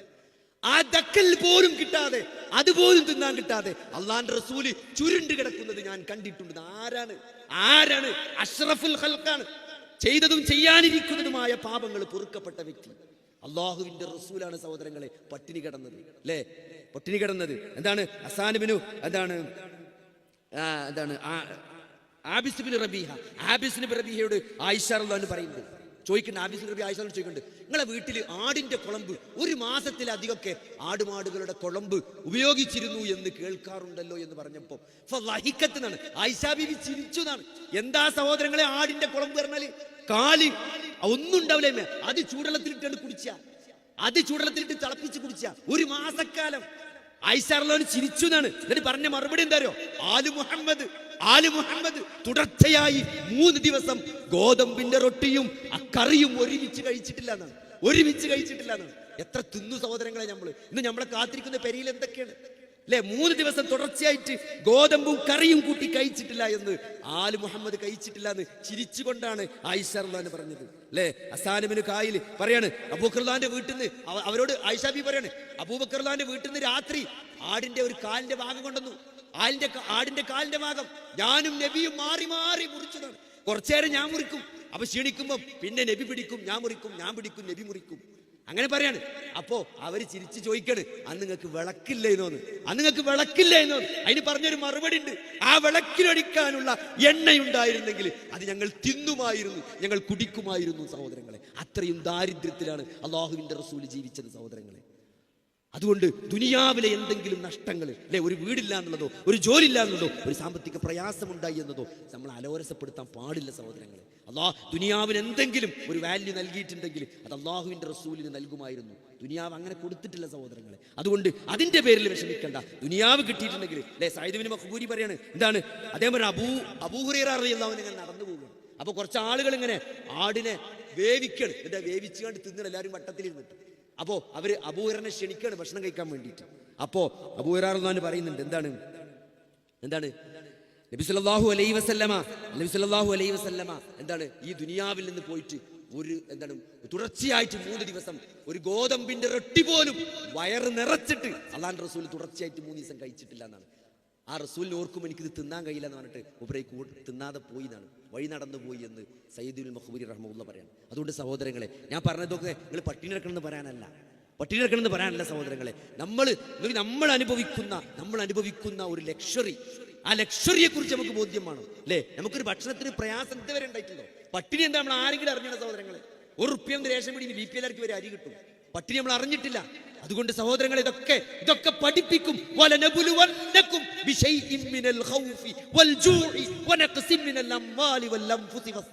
സൂറത്ത് ബഖറയിലെ ആയത്താണ്. സത്യത്തിൽ ആ ആയത്തിൽ പട്ടിണി കൊണ്ട് നിങ്ങളെ പരീക്ഷിക്കുന്നു പറയുമ്പോൾ നമ്മൾ ആലോചിച്ചാൽ എനിക്ക് ഇതേവരെ ജീവിതത്തിൽ ഒരു പരീക്ഷണം ഉണ്ടായില്ല. അപ്പൊ ഞാൻ പലപ്പോഴും ആലോചിക്കാൻ തരോ, എനിക്ക് അള്ളാഹു തീർച്ചയായും പരീക്ഷിക്കുന്നു പറഞ്ഞല്ലോ, പട്ടിണി കൊണ്ട് പരീക്ഷിക്കുന്നുണ്ടല്ലോ. പക്ഷെ ഇതുവരെ ഒരു പരീക്ഷണം പട്ടിണി കൊണ്ട് എനിക്കുണ്ടായിട്ടില്ല. ഞാൻ അറിയുന്ന ഒരാൾക്കും ഈ കാലത്ത് ഉണ്ടായിട്ടില്ല പട്ടിണി കൊണ്ട്. അതിങ്ങനെ ഒരു ദിവസം ആലോചിച്ച് നിന്ന സന്ദർഭത്തിൽ ഞാൻ ICUടെ അങ്ങനെ നടന്നു പോവുകയാണ്. അപ്പോൾ ഒരാൾ എന്നെ അടുത്തേക്ക് വിളിച്ചു. എൻ്റെ താടി കണ്ടേ കാരണം വർത്താനം പറയാൻ പറ്റിയ ഒരാൾ നിനക്ക് എന്നെ വിളിച്ചു മെല്ലെ. അപ്പോൾ എന്താ വെച്ചാൽ കുടലിന് വലിയൊരു സർജറി കഴിഞ്ഞ് കിടക്കുകയാണ്. തൊണ്ടയിലൊക്കെ ട്യൂബിട്ടുണ്ട്, മൂക്കിലും ട്യൂബിട്ടുണ്ട്. എന്നിട്ട് അതിനൊരു പച്ച ഈ പിത്തം അങ്ങനെ പുറത്തേക്ക് വന്നുകൊണ്ടിരിക്കുന്നു. അപ്പോൾ എന്നോട് അയാൾ ചോദിച്ചു, ഒരിറ്റു വെള്ളം എൻ്റെ നാവുക്കാക്കി തരാൻ പറ്റും? ഒരിറ്റു വെള്ളം ഉപരെ കുടല് പൊട്ടിയിട്ട് തുന്നിയൊക്കെയാണ്. അപ്പോൾ ആ തുന്നിയത് കൂടണമെങ്കിൽ 2-3 ദിവസം എടുക്കും, എന്നാലേ ഭക്ഷണം കഴിക്കാൻ പറ്റുള്ളൂ. അതുവരെ മൂപ്പര് പട്ടിണിയാണ്. അപ്പൊ അതുകൊണ്ട് നാവൊക്കെ വരണ്ടിങ്ങനെ പൊട്ടി നിൽക്കണം, ചുണ്ടൊക്കെ. ഒരിറ്റു വെള്ളന്റെ വായിക്കൊന്ന് ആക്കി തരുമോ സഹോദരങ്ങളെ? അതുകൊണ്ട് ദാരിദ്ര്യം വരണ്ട പട്ടിണി കൊണ്ട് പരീക്ഷിക്കാൻ. കുടലിന് സർജറി ചെയ്താൽ മതി. 2 ദിവസം തിന്നാതെ കിടക്കും പറയും, വെള്ളം കുടിക്കാതെ കിടക്കും പറയും, ദാഹം എന്താണെന്ന്, പട്ടിണി എന്താണെന്ന് അപ്പൊ മനസ്സിലാവും. അതുകൊണ്ട് അഹങ്കരിക്കേണ്ട സഹോദരങ്ങളെ, ഒരു നിമിഷം മതി, ഒരു സെക്കൻഡുകൾ മതി ഇതൊക്കെ മാറ്റിമറിക്കാൻ അല്ലാഹ്. അതുകൊണ്ട് വിനയാന്വിതനാകുക, ജീവിതത്തിന്റെ ലക്ഷ്യത്തെക്കുറിച്ച് തിരിച്ചറിയണം സഹോദരങ്ങളെ. ഇതൊരു മഹല്ലാണ്, ഇവിടെ എല്ലാവരും ഉണ്ട്. അങ്ങനത്തെ കാര്യങ്ങൾ ഓർമ്മപ്പെടുത്തിക്കൊണ്ട് അവസാനിപ്പിക്കണം. നമ്മുടെ കുടുംബത്തിൽ നമുക്ക് വലിയ ചലഞ്ചുകളുണ്ട് അല്ലേ? നമ്മളെ കുട്ടികൾ അല്ലെ, വൃദ്ധരായ മാതാപിതാക്കൾ അല്ലെ, ഇവിടെ ഈ തുല്യ ആണിനും പെണ്ണിനും തുല്യ അവകാശം, അതാണ് പറയുന്നത്. എല്ലാവരും തുല്യരാണെന്നാണ്. കഴിഞ്ഞ ഒരു ദിവസം ഒരു അറബി മാഷുണ്ട്, ഒരു സുഹൃത്ത്. അപ്പൊ അദ്ദേഹത്തിനോട് ഒരു തമാശക്ക് പറഞ്ഞാണ്, ഇപ്പൊ സ്കൂളിലൊക്കെ എന്താ വെച്ചാൽ ഇപ്പൊ ടീച്ചർമാരൊക്കെ എല്ലാവരും തുല്യ അവകാശം എന്നാ പറയാ. ആണും പെണ്ണൊക്കെ ഒരേമാതിരിയാണ്. അങ്ങനെ ഭയങ്കര സ്റ്റാഫ് റൂമിൽ ഭയങ്കര വർത്താനാണ്. സ്ത്രീകളുടെ അവകാശത്തിന് വേണ്ടി ഭയങ്കര ടീച്ചർമാർ ഇങ്ങനെ ഘോരം പ്രസംഗിച്ചുകൊണ്ടിരിക്കുകയാണ്. അപ്പോൾ സ്കൂൾക്കുള്ള അരിച്ചാക്ക് വന്നു, ഇറക്കാനുള്ള അരിച്ചാക്ക് വന്നു. അപ്പോൾ സ്കൂൾ എങ്ങനെ വെച്ചാൽ ഓരോ മാസ്റ്റർക്കും ഓരോ ടീച്ചർക്കും ഓരോ ചാക്കാണ്, അത് ഓരോ ഇറക്കണം. അപ്പോൾ സാധാരണ മാസ്റ്റർ എല്ലാം ഇറക്കി കൊടുക്കല്, ടീച്ചർമാർക്ക് ഇറക്കാൻ വയ്ക്കൂലല്ലോ. അപ്പോൾ ഇന്നിട്ട് മാഷ് കുറച്ച് ദേഷ്യത്തിലിരുന്നു, കാരണം തുല്യ അവകാശത്തിന് വേണ്ടി തർക്കിച്ച് മാഷ് തോറ്റിക്കണം. അപ്പോൾ മാസ്റ്ററിനു ഇന്നത്തെ അരി നിങ്ങൾ തന്നെ ഇറക്കിക്കളി, കാരണം തുല്യ അവകാശമാണല്ലോ, നിങ്ങൾ അരി നിങ്ങൾ തന്നെ ഇറക്കിക്കൊള്ളി ഇറക്കും. സഹോദരങ്ങളെ, വിശുദ്ധ ഖുർആൻ അർരിജാലു ഖവ്വാമൂന അലൻ നിസാഇ ഫളലല്ലാഹു ബഅദുകും അലാ ബഅദ്. വിശുദ്ധ ഖുർആൻ പറഞ്ഞാണ് ഒരു സംവിധാനത്തിനൊരു ഹെഡ് വേണം. അതിന്റെ അർത്ഥം അവകാശമില്ലാത്ത സ്ത്രീകൾ അവകാശമില്ലാത്തവരെന്നല്ല, ഓരോരുത്തർക്കും അല്ലാഹു കൃത്യമായ ഉത്തരവാദിത്തങ്ങൾ നൽകിയിട്ടുണ്ട്. പക്ഷെ നമ്മളെന്താ അറിയോ, നമ്മൾ തേരെ തലകുത്തി, നമ്മൾ ദീനിന് മാത്രം എന്ത് ചെയ്തു, നമ്മൾ ദീൻ അങ്ങനെ കമ്പാർട്ട്മെന്റലൈസ് ചെയ്തു അല്ലേ. ഒരു പെരീക്ക് ഗാനമേളന്റെ നോട്ടീസ് ആയിട്ട് ഒരാൾ വരിക, അപ്പൊ ഉമ്മ അങ്ങനെ അവിടെ നിൽക്കുന്നുണ്ട്. അപ്പൊ നോട്ടീസ് ഇട്ടേക്ക്, ഉമ്മ മോനെ ഇത് അനക്കുള്ള വന്നിട്ടുണ്ട്. ഖുർആൻ ക്ലാസിന്റെ നോട്ടീസ് വരുമ്പോൾ മകൻ വിളിച്ചിട്ട് അമ്മ അങ്ങക്കുള്ള നോട്ടീസ് ഉണ്ട്, ഖുർആൻ ക്ലാസ്സിന് നീ ഗാനമേളക്ക് മോനോ. സഹോദരങ്ങളെ, ദീൻ എന്നത് അത് ആത്മാവിന്റെ ഭക്ഷണമാണ്, ആത്മാവിന്റെ ഭക്ഷണമാണ് ദീന്. അതെല്ലാവർക്കും കിട്ടേണ്ടതാണ് അല്ലേ, അതെല്ലാവർക്കും കൊടുക്കേണ്ട സാധനമാണ്. അത് നമ്മൾ പഠിപ്പിക്കണം, ആ ബോധം നമ്മൾ ഉണ്ടാക്കണം. ദീനിന്റെ വിഷയത്തിൽ കോംപ്രമൈസ് പാടില്ല അല്ലേ, അത് അല്ലാഹുവിൻ്റെതാണ്. അതുകൊണ്ട് സഹോദരങ്ങളെ, അത് നമ്മൾ കൃത്യമായിട്ട് എന്ത് വേണം, നമ്മൾ അത് പഠിപ്പിക്കണം, മതം പഠിപ്പിക്കണം. നമുക്ക് കൃത്യമായ കാഴ്ചപ്പാടുകൾ നമ്മൾ കുട്ടികൾക്ക് നൽകണം അല്ലേ. ഇപ്പൊ മിശ്രവിവാഹം ഭയങ്കരമായിട്ട് പ്രോത്സാഹിപ്പിക്കണം. എന്താ നിങ്ങൾ ഈ മിശ്രവിവാഹം പ്രോത്സാഹിപ്പിക്കുന്നതിന്റെ ലക്ഷ്യമുണ്ട്. കാരണം എന്താ വെച്ചാൽ മിശ്രവിവാഹത്തിൽ ഉണ്ടാകുന്ന കുട്ടി ഏത് മത, പണ്ടൊക്കെ ഇവിടെ എങ്ങനെ വെച്ചാൽ ഒരു മുസ്ലിം ഒരു ഹിന്ദുവിനെ കല്യാണം കഴിച്ചാൽ ഹിന്ദു മുസ്ലിം ആകണം, അല്ലെങ്കിൽ മുസ്ലിം ഹിന്ദു ആണ്. എന്നിട്ട് ഓൽക്കുണ്ടാകുന്ന കുട്ടി ഒന്നിലും ഹിന്ദുക്കാരോ അല്ലെങ്കിൽ മുസ്ലിമേക്കാരോ. ഈ മിശ്രവിവാഹത്തിൽ എന്താ അറിയോ, ഉമ്മ പറയും എന്റെ മാരി പോയി ഞാൻ മുസ്ലിം ആക്കാനും വാപ്പ സമ്മതിക്കൂല, ഹിന്ദു ആക്കാനും നീ സമ്മതിക്കൂല, എന്നാ പോയി ഒന്നും വേണ്ടാറേ. അങ്ങനെ ഒന്നും ഇല്ലാത്തൊന്നിനുണ്ടാക്കുക, മതമില്ലാത്തൊന്നിനുണ്ടാക്കുക. ഇതൊക്കെ വ്യക്തമായ മിശ്രവിവാഹം പ്രോത്സാഹിപ്പിക്കുന്നതിലൂടെ വ്യക്തമായ ലക്ഷ്യമുണ്ട്. അതുകൊണ്ട് സഹോദരങ്ങളെ, നമ്മൾ കൃത്യമായിട്ട് ദീന് നമ്മളെ മക്കൾക്ക് കൃത്യമായിട്ട് അത് പഠിപ്പിച്ചു കൊടുക്കുക, മതബോധങ്ങൾ ഉണ്ടാക്കുക. നമ്മൾ ഇവിടെ വരുന്ന എല്ലാ പോക്സോ പീഡനങ്ങൾ അല്ലെ, പോക്സോ കേസിലൊക്കെ പ്രതികളെ പരിശോധിച്ചാൽ മനസ്സിലാവുന്ന ഒരു കാര്യമുണ്ട്. ഒന്നെന്താ അറിയോ, 50 വയസ്സിന് മുകളിലുള്ളവരാണ്. 50 വയസ്സിന് മുകളിലുള്ളവർക്ക് എന്തിനാണ് സഹോദരങ്ങളെ, സ്വന്തം കുടുംബക്കാരാണ്. രണ്ടാമത്തെ 2 പോയിന്റാണ് പോക്സോ കേസ് പഠിച്ചാൽ കിട്ടുക. ഒന്ന് ബന്ധുവാണ് പീഡിപ്പിക്കുന്നത്, ബന്ധുവാണ് ചെറിയ കുട്ടികളെ പീഡിപ്പിക്കുന്നത്. രണ്ടാമത്തതോ 50 വയസ്സിന് മുകളിലുള്ള ആളാണ്. 50 വയസ്സിന് മുകളിലുള്ള ആളുകൾക്ക് സഹോദരങ്ങളെ, ഇസ്ലാമിലെ കുടുംബ സംവിധാനങ്ങളിൽ നിന്ന് അവർക്ക് വിവാഹത്തിൽ കിട്ടേണ്ടത് കിട്ടണം. ചില പെണ്ണുങ്ങൾക്കൊക്കെ എന്താ വെച്ചാൽ 50 വയസ്സ് കഴിഞ്ഞാലൊക്കെ കഴിഞ്ഞിടുന്നുള്ളതാണ് അല്ലേ. അങ്ങനെ പാടില്ല സഹോദരങ്ങളെ. സ്വന്തം ഭർത്താവിന്റെ ആവശ്യങ്ങൾ നിറവേറ്റി കൊടുക്കേണ്ടതുണ്ട്. അതൊക്കെ ചോദ്യം ചെയ്യപ്പെടുന്ന വിഷയമാണ്. അതുകൊണ്ട് അങ്ങനെ ഒരു പ്രയാസം നമ്മൾ കുടുംബത്തിലില്ല എന്നുള്ളത്. ഈ കുടുംബത്തിലെ പ്രശ്നങ്ങൾ എപ്പോഴുള്ള പ്രശ്നം എന്താ അറിയോ, ആരാണ് പ്രതി എന്നാണ് എപ്പോഴും നോക്കുക. ആരെ കുഴപ്പമാണ് അത് നമ്മൾ നിർത്തണം. ഒരാളെ കുഴപ്പം കണ്ടുപിടിച്ചിട്ട് ഒരു കാര്യമില്ല, അങ്ങോട്ടും ഇങ്ങോട്ടും കുഴപ്പം പറയാ ചെയ്യാം. അല്ല സഹോദരൻ, എന്റെ മിസ്റ്റേക്ക് എന്താണ്, എൻ്റെ അടുത്ത് എന്താണ് കുഴപ്പം, അത് ഞാൻ എന്താണ് തിരുത്തേണ്ടത് എന്ന് ഓരോരുത്തരും എന്ന് ആലോചിക്കാൻ തയ്യാറാണതോ, എന്ന് മാറാൻ തയ്യാറുള്ളൂ, അപ്പോഴേ കുടുംബത്തിലെ പ്രശ്നങ്ങൾ തീരുള്ളൂ. അതുകൊണ്ട് അതങ്ങനെ തന്നെ നമ്മൾ മനസ്സിലാക്കണം. പിന്നെ സാമ്പത്തിക പ്രശ്നങ്ങൾ, ആലോചിക്കുക, സാമ്പത്തിക കാര്യങ്ങൾ നമ്മൾ നല്ല അച്ചടക്കമാണ്. ഇപ്പോൾ കഴിഞ്ഞ ദിവസം ഞാൻ ഷട്ടിൽ കളിക്കാൻ പോകുമ്പോൾ അവിടെ എൻ്റെ ഒരു സുഹൃത്ത് കളിൻ്റെ ഇടയ്ക്കിനോട് പറയാണ്, ഇപ്പോഴാണ് എൻ്റെ കുട്ടി ഇന്റേതായത് ഇപ്പോഴാണ്. ഞാൻ അത്ഭുതപ്പെട്ടു, എന്ത് വർത്താനത്, എന്റെ കുട്ടിൻ്റെത്. അതെന്തുവരെ എന്റെ കുട്ടി ബജാജ് ഫിൻസർവിന്റെ ചെയ്തു. ബജാജ് ഫിൻസർവിന്ന് ലോൺ എടുത്തിട്ടാണ് പ്രസവം നടത്തിയത്, സിസേറിയന്റെ പൈസ അടച്ചത്. എന്തിന് സഹോദരങ്ങളെ, ഉദൂയത്തിന് പോത്തിന് വാങ്ങിയത് ബജാജിന് ഫൈനാൻസ് എടുത്തിട്ടാണ്. നിങ്ങൾ കേട്ടിണോ, മലപ്പുറം ജില്ലയിൽ പള്ളി പോണ ആൾക്കാരാണത്. പലിശയും ലോണുമായിട്ട് ഒരു ലജ്ജല്ലാത്ത ബന്ധം നോർമലൈസ് ചെയ്യപ്പെട്ടു. പലിശ, ലോണ്, കടം വാങ്ങുന്നതിന് പേടില്ല. ലക്ഷക്കണക്കിന് സാമ്പത്തിക ബാധ്യത. ഓരോ സാമ്പത്തിക കെണിയിൽ പെട്ട മക്കളിലെ 5 എണ്ണച്ചുണ്ടായിക്കണ്. എന്റെ 4 എണ്ണം ഇടങ്ങാറുണ്ടാക്കില്ല. ഒരുത്തനെ കൊണ്ടാണ് ഞാൻ കുടുങ്ങിയത്. ചില വാപ്പാര് പറഞ്ഞാണ് ഒരുത്തനെ കൊണ്ടാണ്. അവിടെ 20 ലക്ഷം കടന്ന് അത് വീട്ടി, ഈ പറമ്പും ആ തൊടുക്ക് വിറ്റ് വീട്ടിയപ്പോഴാണ് ഇനി വേറൊരു 30 ഉണ്ടല്ലോ. സാമ്പത്തിക അച്ചടക്കം അല്ലെ, കുടുംബം മൊത്തം കുളം തോണ്ടനാണ്. അതുകൊണ്ട് സഹോദരങ്ങൾ, സാമ്പത്തിക അച്ചടക്കം നമ്മൾ പാലിക്കണം. നമ്മൾ എപ്പോഴും നിങ്ങൾ ശീലിക്കേണ്ടത്, എല്ലാവരും ആണുങ്ങളും പെണ്ണുങ്ങളൊക്കെ, നമുക്ക് എന്താവശ്യം ഉണ്ടെങ്കിലും അത് 3 കള്ളിന്റെ ഉള്ളിലേക്ക് വരണം. 3 കള്ളിന്റെ ഉള്ളിലേക്ക് വരണം. 1 ആവശ്യം, 1 അത്യാവശ്യം, 2 ആവശ്യം, 3 അനാവശ്യം. അത്യാവശ്യമുള്ളത് നമ്മൾ ചെയ്യണം, അനാവശ്യമുള്ളത് നമ്മൾ ചെയ്യാൻ പാടില്ല. അത്യാവശ്യത്തിനാണ് മുൻഗണന കൊടുക്കേണ്ടത്. ഈ 3 കള്ളി ചേർത്തിട്ട് നമ്മൾ ഏതൊരു കാര്യം ചെയ്യാൻ പാടില്ല. സാമ്പത്തിക അച്ചടക്കം വളരെ പ്രധാനപ്പെട്ടതാണ്. ആളുകൾ ഒരു പുതിയ ഫോൺ ഇറങ്ങുമ്പോൾ ഫൈനാൻസ് എടുക്കുകയാണ്, എന്നിട്ട് പുതിയ ഐഫോൺ വാങ്ങുക, എന്നിട്ട് കുറച്ച് അതിന്റെ പുതിയ വിൽക്കുക. ഒരു ലജ്ജയും ഒരു പേടിയില്ലാതെ പലിശയുമായും ലോണുമായിട്ടും കടം വാങ്ങുക, സാമ്പത്തിക ബാധ്യത. സഹോദരങ്ങൾ, ഇത് വളരെ ഗൗരവമുള്ളതാണ്. അള്ളാന്റെ റസൂല് മയ്യത്ത് നിസ്കരിക്കാതെ പോയ വിഷയമാണ്. അതായത് ചോക്കി വേറൊരാളെ ഏൽപ്പിക്കണം എന്ന് പറഞ്ഞ വിഷയമാണ്. കടണ്ടായി മരിച്ചാൽ വലിയ പ്രയാസമാണ് സഹോദരങ്ങളെ. അതുകൊണ്ട് സാമ്പത്തിക അച്ചടക്കം, അത് സ്ത്രീകൾക്ക് പങ്കുണ്ട്. ഒരു പെര പൊളിച്ചു കണ്ടില്ലേ, അയലോകത്ത് പെര പൊളിച്ചു, ഓല അടുക്കള പൊളിച്ചു, ഓല അടുക്കള നന്നാക്കി അല്ലേ. ഓലെ ഒരു ഡോറുള്ള ഫ്രിഡ്ജ് വിറ്റ് ഒരു 2 ഡോർ ഫ്രിഡ്ജ് വാങ്ങുമ്പോൾ ഇവിടെ തിരക്കൂട്ടരുത് സഹോദരങ്ങളെ. ഇവിടെ താക്ക് വാങ്ങാൻ കഴിയില്ലെങ്കിൽ മിണ്ടാതെക്കണം. ഇവിടുത്തെ മാപ്പിളക്ക് അങ്ങനെ 2 ഡോറുള്ള ഫ്രിഡ്ജ് വാങ്ങാൻ കഴിയൂലെങ്കിൽ നമ്മൾ അപ്പുറത്ത് വാങ്ങി എന്ന് പറയരുത് സഹോദരങ്ങളെ. അദ്ദേഹത്തെ വിഷമിപ്പിക്കരുത് അല്ലേ. ആ സാധുവിന്റെ മനസ്സടങ്ങാറാവും. അതുകൊണ്ട് അതാണ് ഭാര്യ എന്ന് പറഞ്ഞാൽ. നോക്കി അബൂ ത്വൽഹ റളിയല്ലാഹു അൻഹു അല്ലേ, എന്താണ് അബൂ അയ്യൂബ് അൻസാരി റളിയല്ലാഹു അൻഹു അല്ല അബൂ സലമ റളിയല്ലാഹു അൻഹു, അദ്ദേഹം ദീർഘമായ യാത്ര കഴിഞ്ഞ് വരികയാണ് വീട്ടിൽ അല്ലെ. വീട്ടിലേക്ക് വരുമ്പോ ഭാര്യ അദ്ദേഹത്തിന് കുളിക്കാനുള്ള സംവിധാനം ഭക്ഷണമൊക്കെ കൊടുത്ത് കുളിയൊക്കെ കഴിഞ്ഞ് അവര് അന്ന് രാത്രി ലൈംഗികമായി ഭാര്യാഭർത്തൃ ബന്ധം നടന്ന് രാവിലെ എണീറ്റിട്ടാണ് എന്ത് പറയുന്നത്, ഭാര്യ പറയുന്നത്, നമ്മളെ മോൻ ഇന്നലെ രാത്രി മരിച്ചിട്ടുണ്ട്, മയ്യത്ത് അപ്പുറത്തെ റൂമിൽ വെച്ചിട്ടുണ്ട്. ഭർത്താവ് യാത്ര കഴിഞ്ഞ് വന്നപ്പോൾ പറഞ്ഞില്ല എന്നാണ്.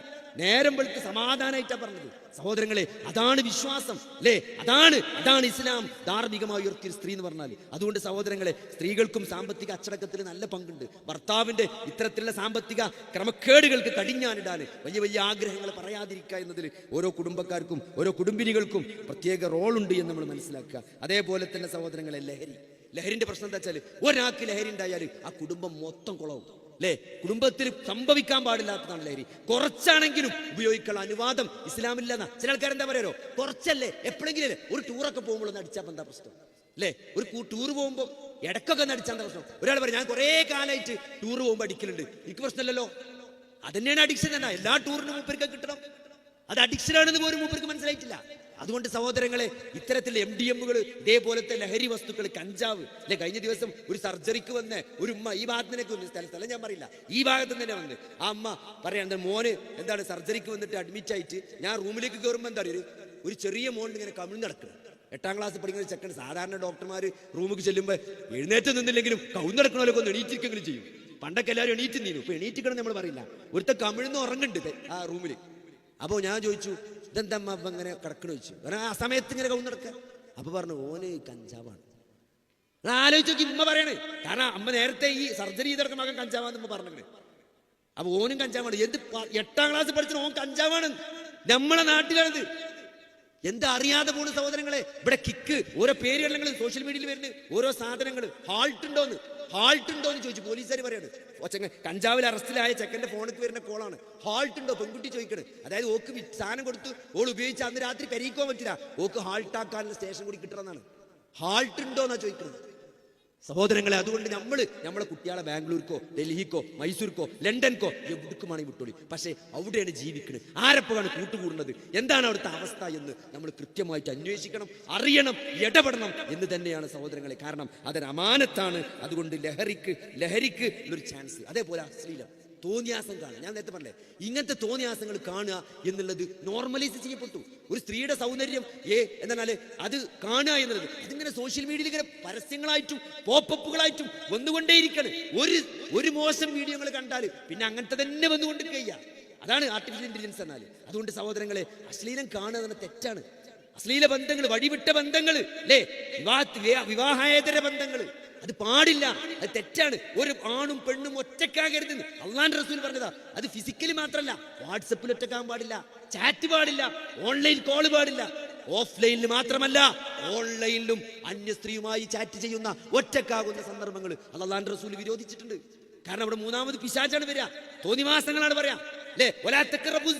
വ്യഭിചരിക്കരുത് എന്നല്ല ഖുർആൻ പറഞ്ഞത്, വ്യഭിചാരത്തെ സമീപിക്കരുതെന്നാണ്. കാരണം ഏത് മുത്തക്കിയും വ്യഭിചരിക്കും, ഏത് മുത്തക്കിയും സമീപിച്ചാൽ വ്യഭിചരിക്കും. അങ്ങനെയാണ് മനുഷ്യപ്രകൃതി. അതുകൊണ്ടാണ് വിശുദ്ധ ഖുർആൻ വലാ തഖറബുസ്സിന, ഈ വ്യഭിചാരത്തിലേക്ക് എത്തുന്ന എല്ലാ മാർഗങ്ങളെയും ഇത് ഇസ്ലാം നിഷിദ്ധമാക്കിയത് അതുകൊണ്ടാണ് അല്ലെ. അന്യ സ്ത്രീകൾ ടൂറിന് പോവുക, അങ്ങോട്ട് പോവുക, തോന്നിയാസം. കഴിഞ്ഞ ദിവസം മെഡിക്കൽ കോളേജിൽ ക്ലാസ് എടുക്കാൻ പോയപ്പോ ക്ലാസ് കഴിഞ്ഞ ഒരു ആൺകുട്ടി എന്നോട് വന്നിട്ട് വരാം, എന്താ സാറേ ഭയങ്കര പ്രശ്നമാണ്, നമ്മൾ എന്തെങ്കിലും പരിപാടിക്ക് പോയാൽ പെൺകുട്ടികളെ ഒന്ന് മടിയിലിരിക്കുന്നു, പെൺകുട്ടികൾ വന്ന് ആൺകുട്ടികളെ മടിയിലിരിക്കുക.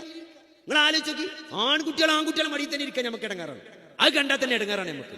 എന്നിട്ട് ആൺകുട്ടികളെ മടിയിൽ പെൺകുട്ടികൾ വന്നിരിക്കുന്നു. കഴിഞ്ഞ ദിവസം സർജറി ചെയ്തിട്ട് ഒരു രോഗിനെ കിടത്തിയേക്കാണ്. അപ്പൊ ഓനെ കാണാൻ ഓന്റെ ഫ്രണ്ട്സ് വന്നിക്കാണ്, എല്ലാവരും കൂടി വന്നിക്കാണ്, ആണും പെണ്ണൊക്കെ ഓനെ വിസിറ്റ് ചെയ്യാൻ വന്നിക്കാണ്. ഓന്റെ അമ്മ പറയാണ്, പടച്ചോനെ എന്റെ റബ്ബച്ച് ബെയ്ജട്ടോടെ നിൽക്കാണ്. കാരണം പെൺകുട്ടികൾ വന്ന് ഓനെ ചാരി മുട്ടി നിൽക്കാണ് ഓന്റെ അമ്മാന്റെ മുമ്പിൽ നിന്ന്. അത് കണ്ട് കണ്ട് നോർമലൈസ് ചെയ്യപ്പെടുന്നു. കുഴപ്പമില്ലാന്ന്, മറ്റേതൊന്നുമില്ലല്ലോ, മറ്റതില്ലാന്ന്. പാടില്ല സഹോദരങ്ങളെ, പാടില്ല. അന്യ സ്ത്രീയുമായിട്ട് ഇടപെടാൻ പരിമിതികളുണ്ട്, പരിധികളുണ്ട്, ഇസ്ലാം നിശ്ചയിച്ചിട്ടുണ്ട്.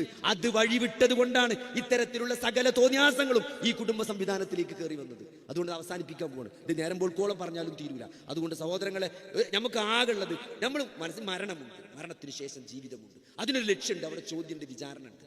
അതുകൊണ്ട് ഈ ജീവിതം അള്ളാഹു റസൂലും കൽപ്പിച്ച പോലെ. എന്താണ് നിയമം ചോദിച്ചാൽ, പടച്ചോൻ എന്താണോ പറഞ്ഞത്, അള്ള എന്താണോ പഠിപ്പിച്ചത്, റസൂൽ എന്താണോ പറഞ്ഞത്, അതാണ് നിയമം. അതാണ് മഹല്ലിന്റെ നിയമം, അതാണ് അള്ളാഹുവിന്റെ നിയമം, അതാണ് മഹല്ലിന്റെ നിയമം. അതിന് നമ്മളൊരു കൂട്ടായ്മയായിട്ട് നിൽക്കണമെന്ന് വെച്ചാൽ, ഇത് ഒരാൾക്ക് ഈമാൻ കുറയുമ്പോൾ പരസ്പരം ഓർമ്മപ്പെടുത്താൻ അല്ലേ, ഒരു കൂട്ടായ്മയായിട്ട് മുന്നോട്ട് പോകുമ്പോൾ പല സൗകര്യങ്ങളുണ്ട്. കാരണം നമ്മൾ നല്ല ആളുകളുടെ, ഈ നല്ല ആളുകളുടെ ഒരു കൂട്ടായ്മ ഉണ്ടാകുമ്പോൾ എല്ലാത്തിനും ഒരു എളുപ്പമുണ്ട്. അതിനുവേണ്ടിയാണ് ഈ സംവിധാനം. പരസ്പരം ഓർമ്മപ്പെടുത്തിക്കൊണ്ട് ഒരു പ്രയാസം ഉണ്ടാകുമ്പോൾ അതൊക്കെ അടിഞ്ഞുകൊണ്ട് ഇവിടുത്തെ ഓരോ കൂട്ടായ്മകളും നമ്മുടെ പ്രയാസങ്ങൾ ദൂരീകരിക്കാനും നമ്മൾ അള്ളാഹുവിലേക്കുള്ള യാത്ര കൂടുതൽ എളുപ്പമാക്കാനും വേണ്ടിയിട്ടാണ് സത്യത്തിൽ ഈ കൂട്ടായ്മ. ആ ഒരു കൂട്ടായ്മ അങ്ങനെ തന്നെ കാണാനും മതം പഠിക്കുക. അള്ളാഹുവിനെ പറ്റി ചെറിയ റമദാൻ വലിയൊരു അവസരമാണ്. നിങ്ങൾ നബിയുടെ സീറ പഠിക്കണം, നബി ചരിത്രം വായിക്കണം, ദീന് പഠിക്കണം, ഖുർആൻ പഠിക്കണം. അതൊക്കെ സഹോദരങ്ങളെ, അതുകൊണ്ട് മാത്രമേ നാളെ നമുക്ക് രക്ഷപ്പെടാൻ സാധിക്കുള്ളൂ. അതിനെപ്പറ്റി മാത്രമേ അള്ളാഹു നിങ്ങൾ സന്തോഷിച്ചോളി എന്ന് പറഞ്ഞിട്ടുള്ളൂ. ദുനിയാവിന്റെ ഏതെങ്കിലും വിഭവങ്ങൾ കിട്ടി എന്നതുകൊണ്ടോ, ഏതെങ്കിലും വിഭവം നഷ്ടപ്പെട്ടു എന്നതുകൊണ്ടോ ദുഃഖിക്കാനും സുഖിക്കാനും സന്തോഷിക്കാനും അള്ളാഹ് പഠിപ്പിച്ചിട്ടില്ല. പഠിപ്പിച്ചത് മുഴുവൻ അള്ളാഹുവിന്റെ കാരുണ്യത്തെ കുറിച്ചാണ്, അള്ളാഹുവിന്റെ ഈ ഗൈഡൻസിനെ കുറിച്ചാണ്, അതിനെക്കുറിച്ചാണ്, ഈ ഖുർആനെ കുറിച്ചാണ് നിങ്ങൾ സന്തോഷിച്ചോളി എന്ന് പറഞ്ഞത്, ഈ സ്വർഗത്തെ കുറിച്ചാണ് നിങ്ങൾ സന്തോഷിച്ചോളി എന്ന് പറഞ്ഞത്. അതുകൊണ്ട് അതാണ് നമ്മുടെ ലക്ഷ്യം. അതാണ് നമ്മൾ ഒന്നിച്ച് ഒരു കുടുംബമായിട്ട് എല്ലാവർക്കും വേണം. ഉമ്മാക്ക് ഖുർആൻ ക്ലാസ്, മകന് ഫുട്ബോൾ ടൂർണമെന്റ് അല്ല സഹോദരങ്ങളെ, എല്ലാവർക്കും ഉള്ളതാണ് ദീന്. അങ്ങനെ നമ്മൾ ഒന്നായിട്ട് നമ്മൾ നാളെ സ്വർഗത്തിൽ പോകുന്ന, കുടുംബത്തോടെ സ്വർഗത്തിൽ പോകുന്ന, കുടുംബത്തെ നരകത്തിൽ നിന്ന് കാക്കണം എന്ന് പറയുമ്പോൾ ആ ഒരു ബോധം 24 മണിക്കൂർ ഉണ്ടായിട്ട് അത് പറഞ്ഞുകൊണ്ടേയിരിക്കണം. അത് പറയാൻ പറ്റിയെടുത്ത് പറയണം, തടയാൻ പറ്റിയെടുത്ത് തടയണം. സഹോദരൻ, നമ്മളെ മക്കളാണ്, നമ്മളെ മക്കളാണ്, അവർ നാളെ നരകത്തിൽ പോകരുത്. നമ്മളെ ഭാര്യയാണ്, നമ്മളെ ഭർത്താവാണ്, നമ്മളെ മക്കളാണ്. ആ ഒരു ബോധം അവർ നരകത്തിൽ തീ സ്പർശിക്കരുത്. കാരണം ഇതൊക്കെ അവസാനിക്കും. അല്ലേ, ഒരു റിപ്പോർട്ട് വന്നാൽ മതി അല്ലേ. ഒരു സ്ട്രോക്ക് എന്ന് പറഞ്ഞാൽ എന്താണ്, ഒരു സെക്കൻഡുകൾ കൊണ്ട് ഒരാൾ തലറങ്ങി വീഴാണ്, സംസാരശേഷി നഷ്ടപ്പെടാം. നിങ്ങൾ ഒന്നുമില്ലെങ്കിൽ പടച്ചോൻ തന്ന അനുഗ്രഹം ബോധ്യപ്പെട്ടില്ലെങ്കിൽ ഈ ഫിസിയോതെറാപ്പി ചെയ്യുന്ന സെന്ററിന്റെ മുമ്പിൽ പോയി നിന്നോളി. രാവിലെ പോയി നിന്നാൽ മതി. പണ്ടൊക്കെ എന്ന് പറഞ്ഞാല് പറ്റ വയസ്സായ മരിച്ചാൻ കിടക്കുന്ന ആൾക്കാർക്കാണ് സ്ട്രോക്ക് വരിക. ഇന്ന് 35-40 വയസ്സുള്ള ചെറുപ്പക്കാരാണ് സ്ട്രോക്ക് ആയിട്ട് വരുന്നത്. ഒരു കുടുംബത്തിന്റെ അത്താണിയായി അല്ലേ, ഒരു സെക്കൻഡ് കൊണ്ട് വലത് കൈ തളരാണ്, ഇടത് കൈ തളരാണ്, സംസാരശേഷി നഷ്ടപ്പെടുകയാണ്. നോക്കി, മലമൂത്ര വിസർജനത്തിന്റെ കൺട്രോൾ പോവുകയാണ്, പിടിച്ച് നടക്കുകയാണ്. ഭാര്യയുടെ കൈ പിടിച്ച്, ഭർത്താവിന്റെ കൈ പിടിച്ച്, അല്ലെങ്കിൽ ഉമ്മയുടെ കൈ പിടിച്ച്, നാട്ടുകാരുടെ സുഹൃത്തിന്റെ കൈ പിടിച്ച് മാസങ്ങളോളം റിഹാബിലിറ്റേഷൻ സെന്ററിലേക്ക് വരികയാണ്. നേരെ പോലും നടക്കാൻ പറ്റുന്നില്ല സഹോദരങ്ങളെ. ഇതൊക്കെ സെക്കൻഡുകൾ കൊണ്ട് മാറും. ഇതൊക്കെ പരീക്ഷണമാണ്. എല്ലാ അനുഗ്രഹങ്ങളും, നമ്മൾ ആസ്വദിച്ചു കൊണ്ടിരിക്കുന്ന സകല അനുഗ്രഹങ്ങളും അള്ളാഹുവിന്റെ ഔദാര്യം ഒന്നുകൊണ്ട് മാത്രമാണ് എന്ന ശക്തമായ തിരിച്ചറിവിലൂടെ ആ അള്ളാഹുവിനെ അറിഞ്ഞുകൊണ്ട്, മനസ്സിലാക്കിക്കൊണ്ട്, അവനെ മാത്രം ആരാധിച്ചുകൊണ്ട്, അവനോട് മാത്രം പ്രാർത്ഥിച്ചുകൊണ്ട്, അവനിൽ ഭരമേൽപ്പിച്ചുകൊണ്ട് നമ്മൾ ഈ ജീവിതയാത്ര മുന്നോട്ട് പോയാലുണ്ടല്ലോ, അജബല്ലി അംറിൽ മുഅ്മിൻ, മുഅ്മിനിന്റെ കാര്യം അത്ഭുതമാണ് സഹോദരങ്ങളെ, അത്ഭുതമാണ്. അത് മുഅ്മിൻ അല്ലാതെ മറ്റാർക്കില്ല. അവനെ ബാധിക്കുന്ന ശാരീരികവും മാനസികവുമായ ചെറിയ ഒരു പ്രയാസത്തിന് പോലും അവന് പ്രതിഫലമുണ്ട് എന്ന് പറയുമ്പോൾ, അത് വല്ലാത്തൊരു അനുഗ്രഹമാണ്. അബ്ദുല്ലാഹി ഇബ്നു അംർ ഇബ്നു ആസ് മരിക്കാൻ കിടക്കുകയാണ്, ചെരിഞ്ഞിങ്ങനെ ചുമരിക്ക് നോക്കി കരയാണ്. ചുമരിക്ക് നോക്കി ആരാണ് അബ്ദുല്ലാഹി ഇബ്നു അംർ ഇബ്നു ആസ്? സഹോദരങ്ങളെ, ഹദീസിന്റെ വിഷയത്തിൽ 5 അബ്ദുള്ളമാരെന്നറിയപ്പെടുന്ന ആളാണ് അബ്ദുല്ലാഹി ഇബ്നു അംർ ഇബ്നു ആസ് റളിയല്ലാഹു അൻഹു. അതേ ഇങ്ങനെ കരയാണ്. മകൻ ചോദിക്കണേ, എന്താണ് വാപ്പാ നിങ്ങൾ ഇങ്ങനെ കരയണത്? നിങ്ങൾ സ്വർഗത്തിലല്ലേ, അള്ളാഹുവിന്റെ റസൂലിന്റെ കൂടെ യുദ്ധം ചെയ്യിച്ച ആളല്ലേ, നിങ്ങൾ ശാം പിടിച്ചടക്കിയ ആളല്ലേ, നിങ്ങൾ എന്തിനാണ് കരയണ വാപ്പ എന്ന് ചോദിക്കുമ്പോൾ അബ്ദുല്ലാഹി ഇബ്നു അംർ ഇബ്നു ആസ് എന്നൊരു മറുപടി ഉണ്ട്. സഹോദരങ്ങളെ, എന്റെ മോനെ, എന്റെ ജീവിതത്തിൽ എനിക്ക് 3 ഘട്ടങ്ങൾ കഴിഞ്ഞു പോയിട്ടുണ്ട്. ഒന്ന്, ഞാൻ കാഫിറായ കാലഘട്ടം, അന്ന് ഞാൻ റസൂലിനെതിരെ യുദ്ധം ചെയ്തിട്ടുണ്ട്. അന്നെങ്ങാനും ഞാൻ മരിച്ചു പോയാൽ ഞാൻ കാഫിറാകുമായിരുന്നു. എന്നാൽ അതിനുശേഷം എനിക്കൊരു ഘട്ടം കടന്നു വന്നിട്ടുണ്ട്. അത് ഞാൻ റസൂലിന്റെ കൂടെ യുദ്ധം ചെയ്ത കാലമാണ്. അന്ന് എനിക്ക് വിജയങ്ങൾ ഉണ്ടായിട്ടുണ്ട്. അന്നെങ്ങാനും ഞാൻ മരിച്ചിരുന്നെങ്കിൽ ഞാൻ സ്വർഗത്തിൽ പോകുമായിരുന്നു. എന്നാൽ അതിനുശേഷം ഞാൻ വലിയൊരു കാലം അമാനത്തുകൾ കൈകാര്യം ചെയ്തിട്ടുണ്ട്. അതിലെനിക്ക് വീഴ്ച വന്നിട്ടുണ്ടോ എന്നറിയില്ല. അതിന്റെ പേടിയിലാണ് ഞാൻ എന്ന് പറയുന്ന ആ ഒരു ബോധം സഹോദരങ്ങളെ, അതാണ് 23 വർഷം കൊണ്ട് അള്ളാഹുവിന്റെ റസൂൽ അവിടെ ഉണ്ടാക്കിയത്. ആ മാറ്റമാണ് ഖുർആൻ ഇന്നും ലോകത്തുണ്ടാക്കിക്കൊണ്ടിരിക്കുന്നത്. ആ ഖുർആനിന്റെ ആളുകളാണ് നമ്മൾ. അതുകൊണ്ട് ആ ഖുർആനിലേക്ക് നമ്മൾ മടങ്ങണം. വലിയ അവസരമാണ് ഈ റമദാൻ നമുക്ക് നൽകുന്നത്. അള്ളാഹു സുബ്ഹാനഹു വ തആല അതിനുള്ള തൗഫീക്ക് നൽകുമാറാകട്ടെ.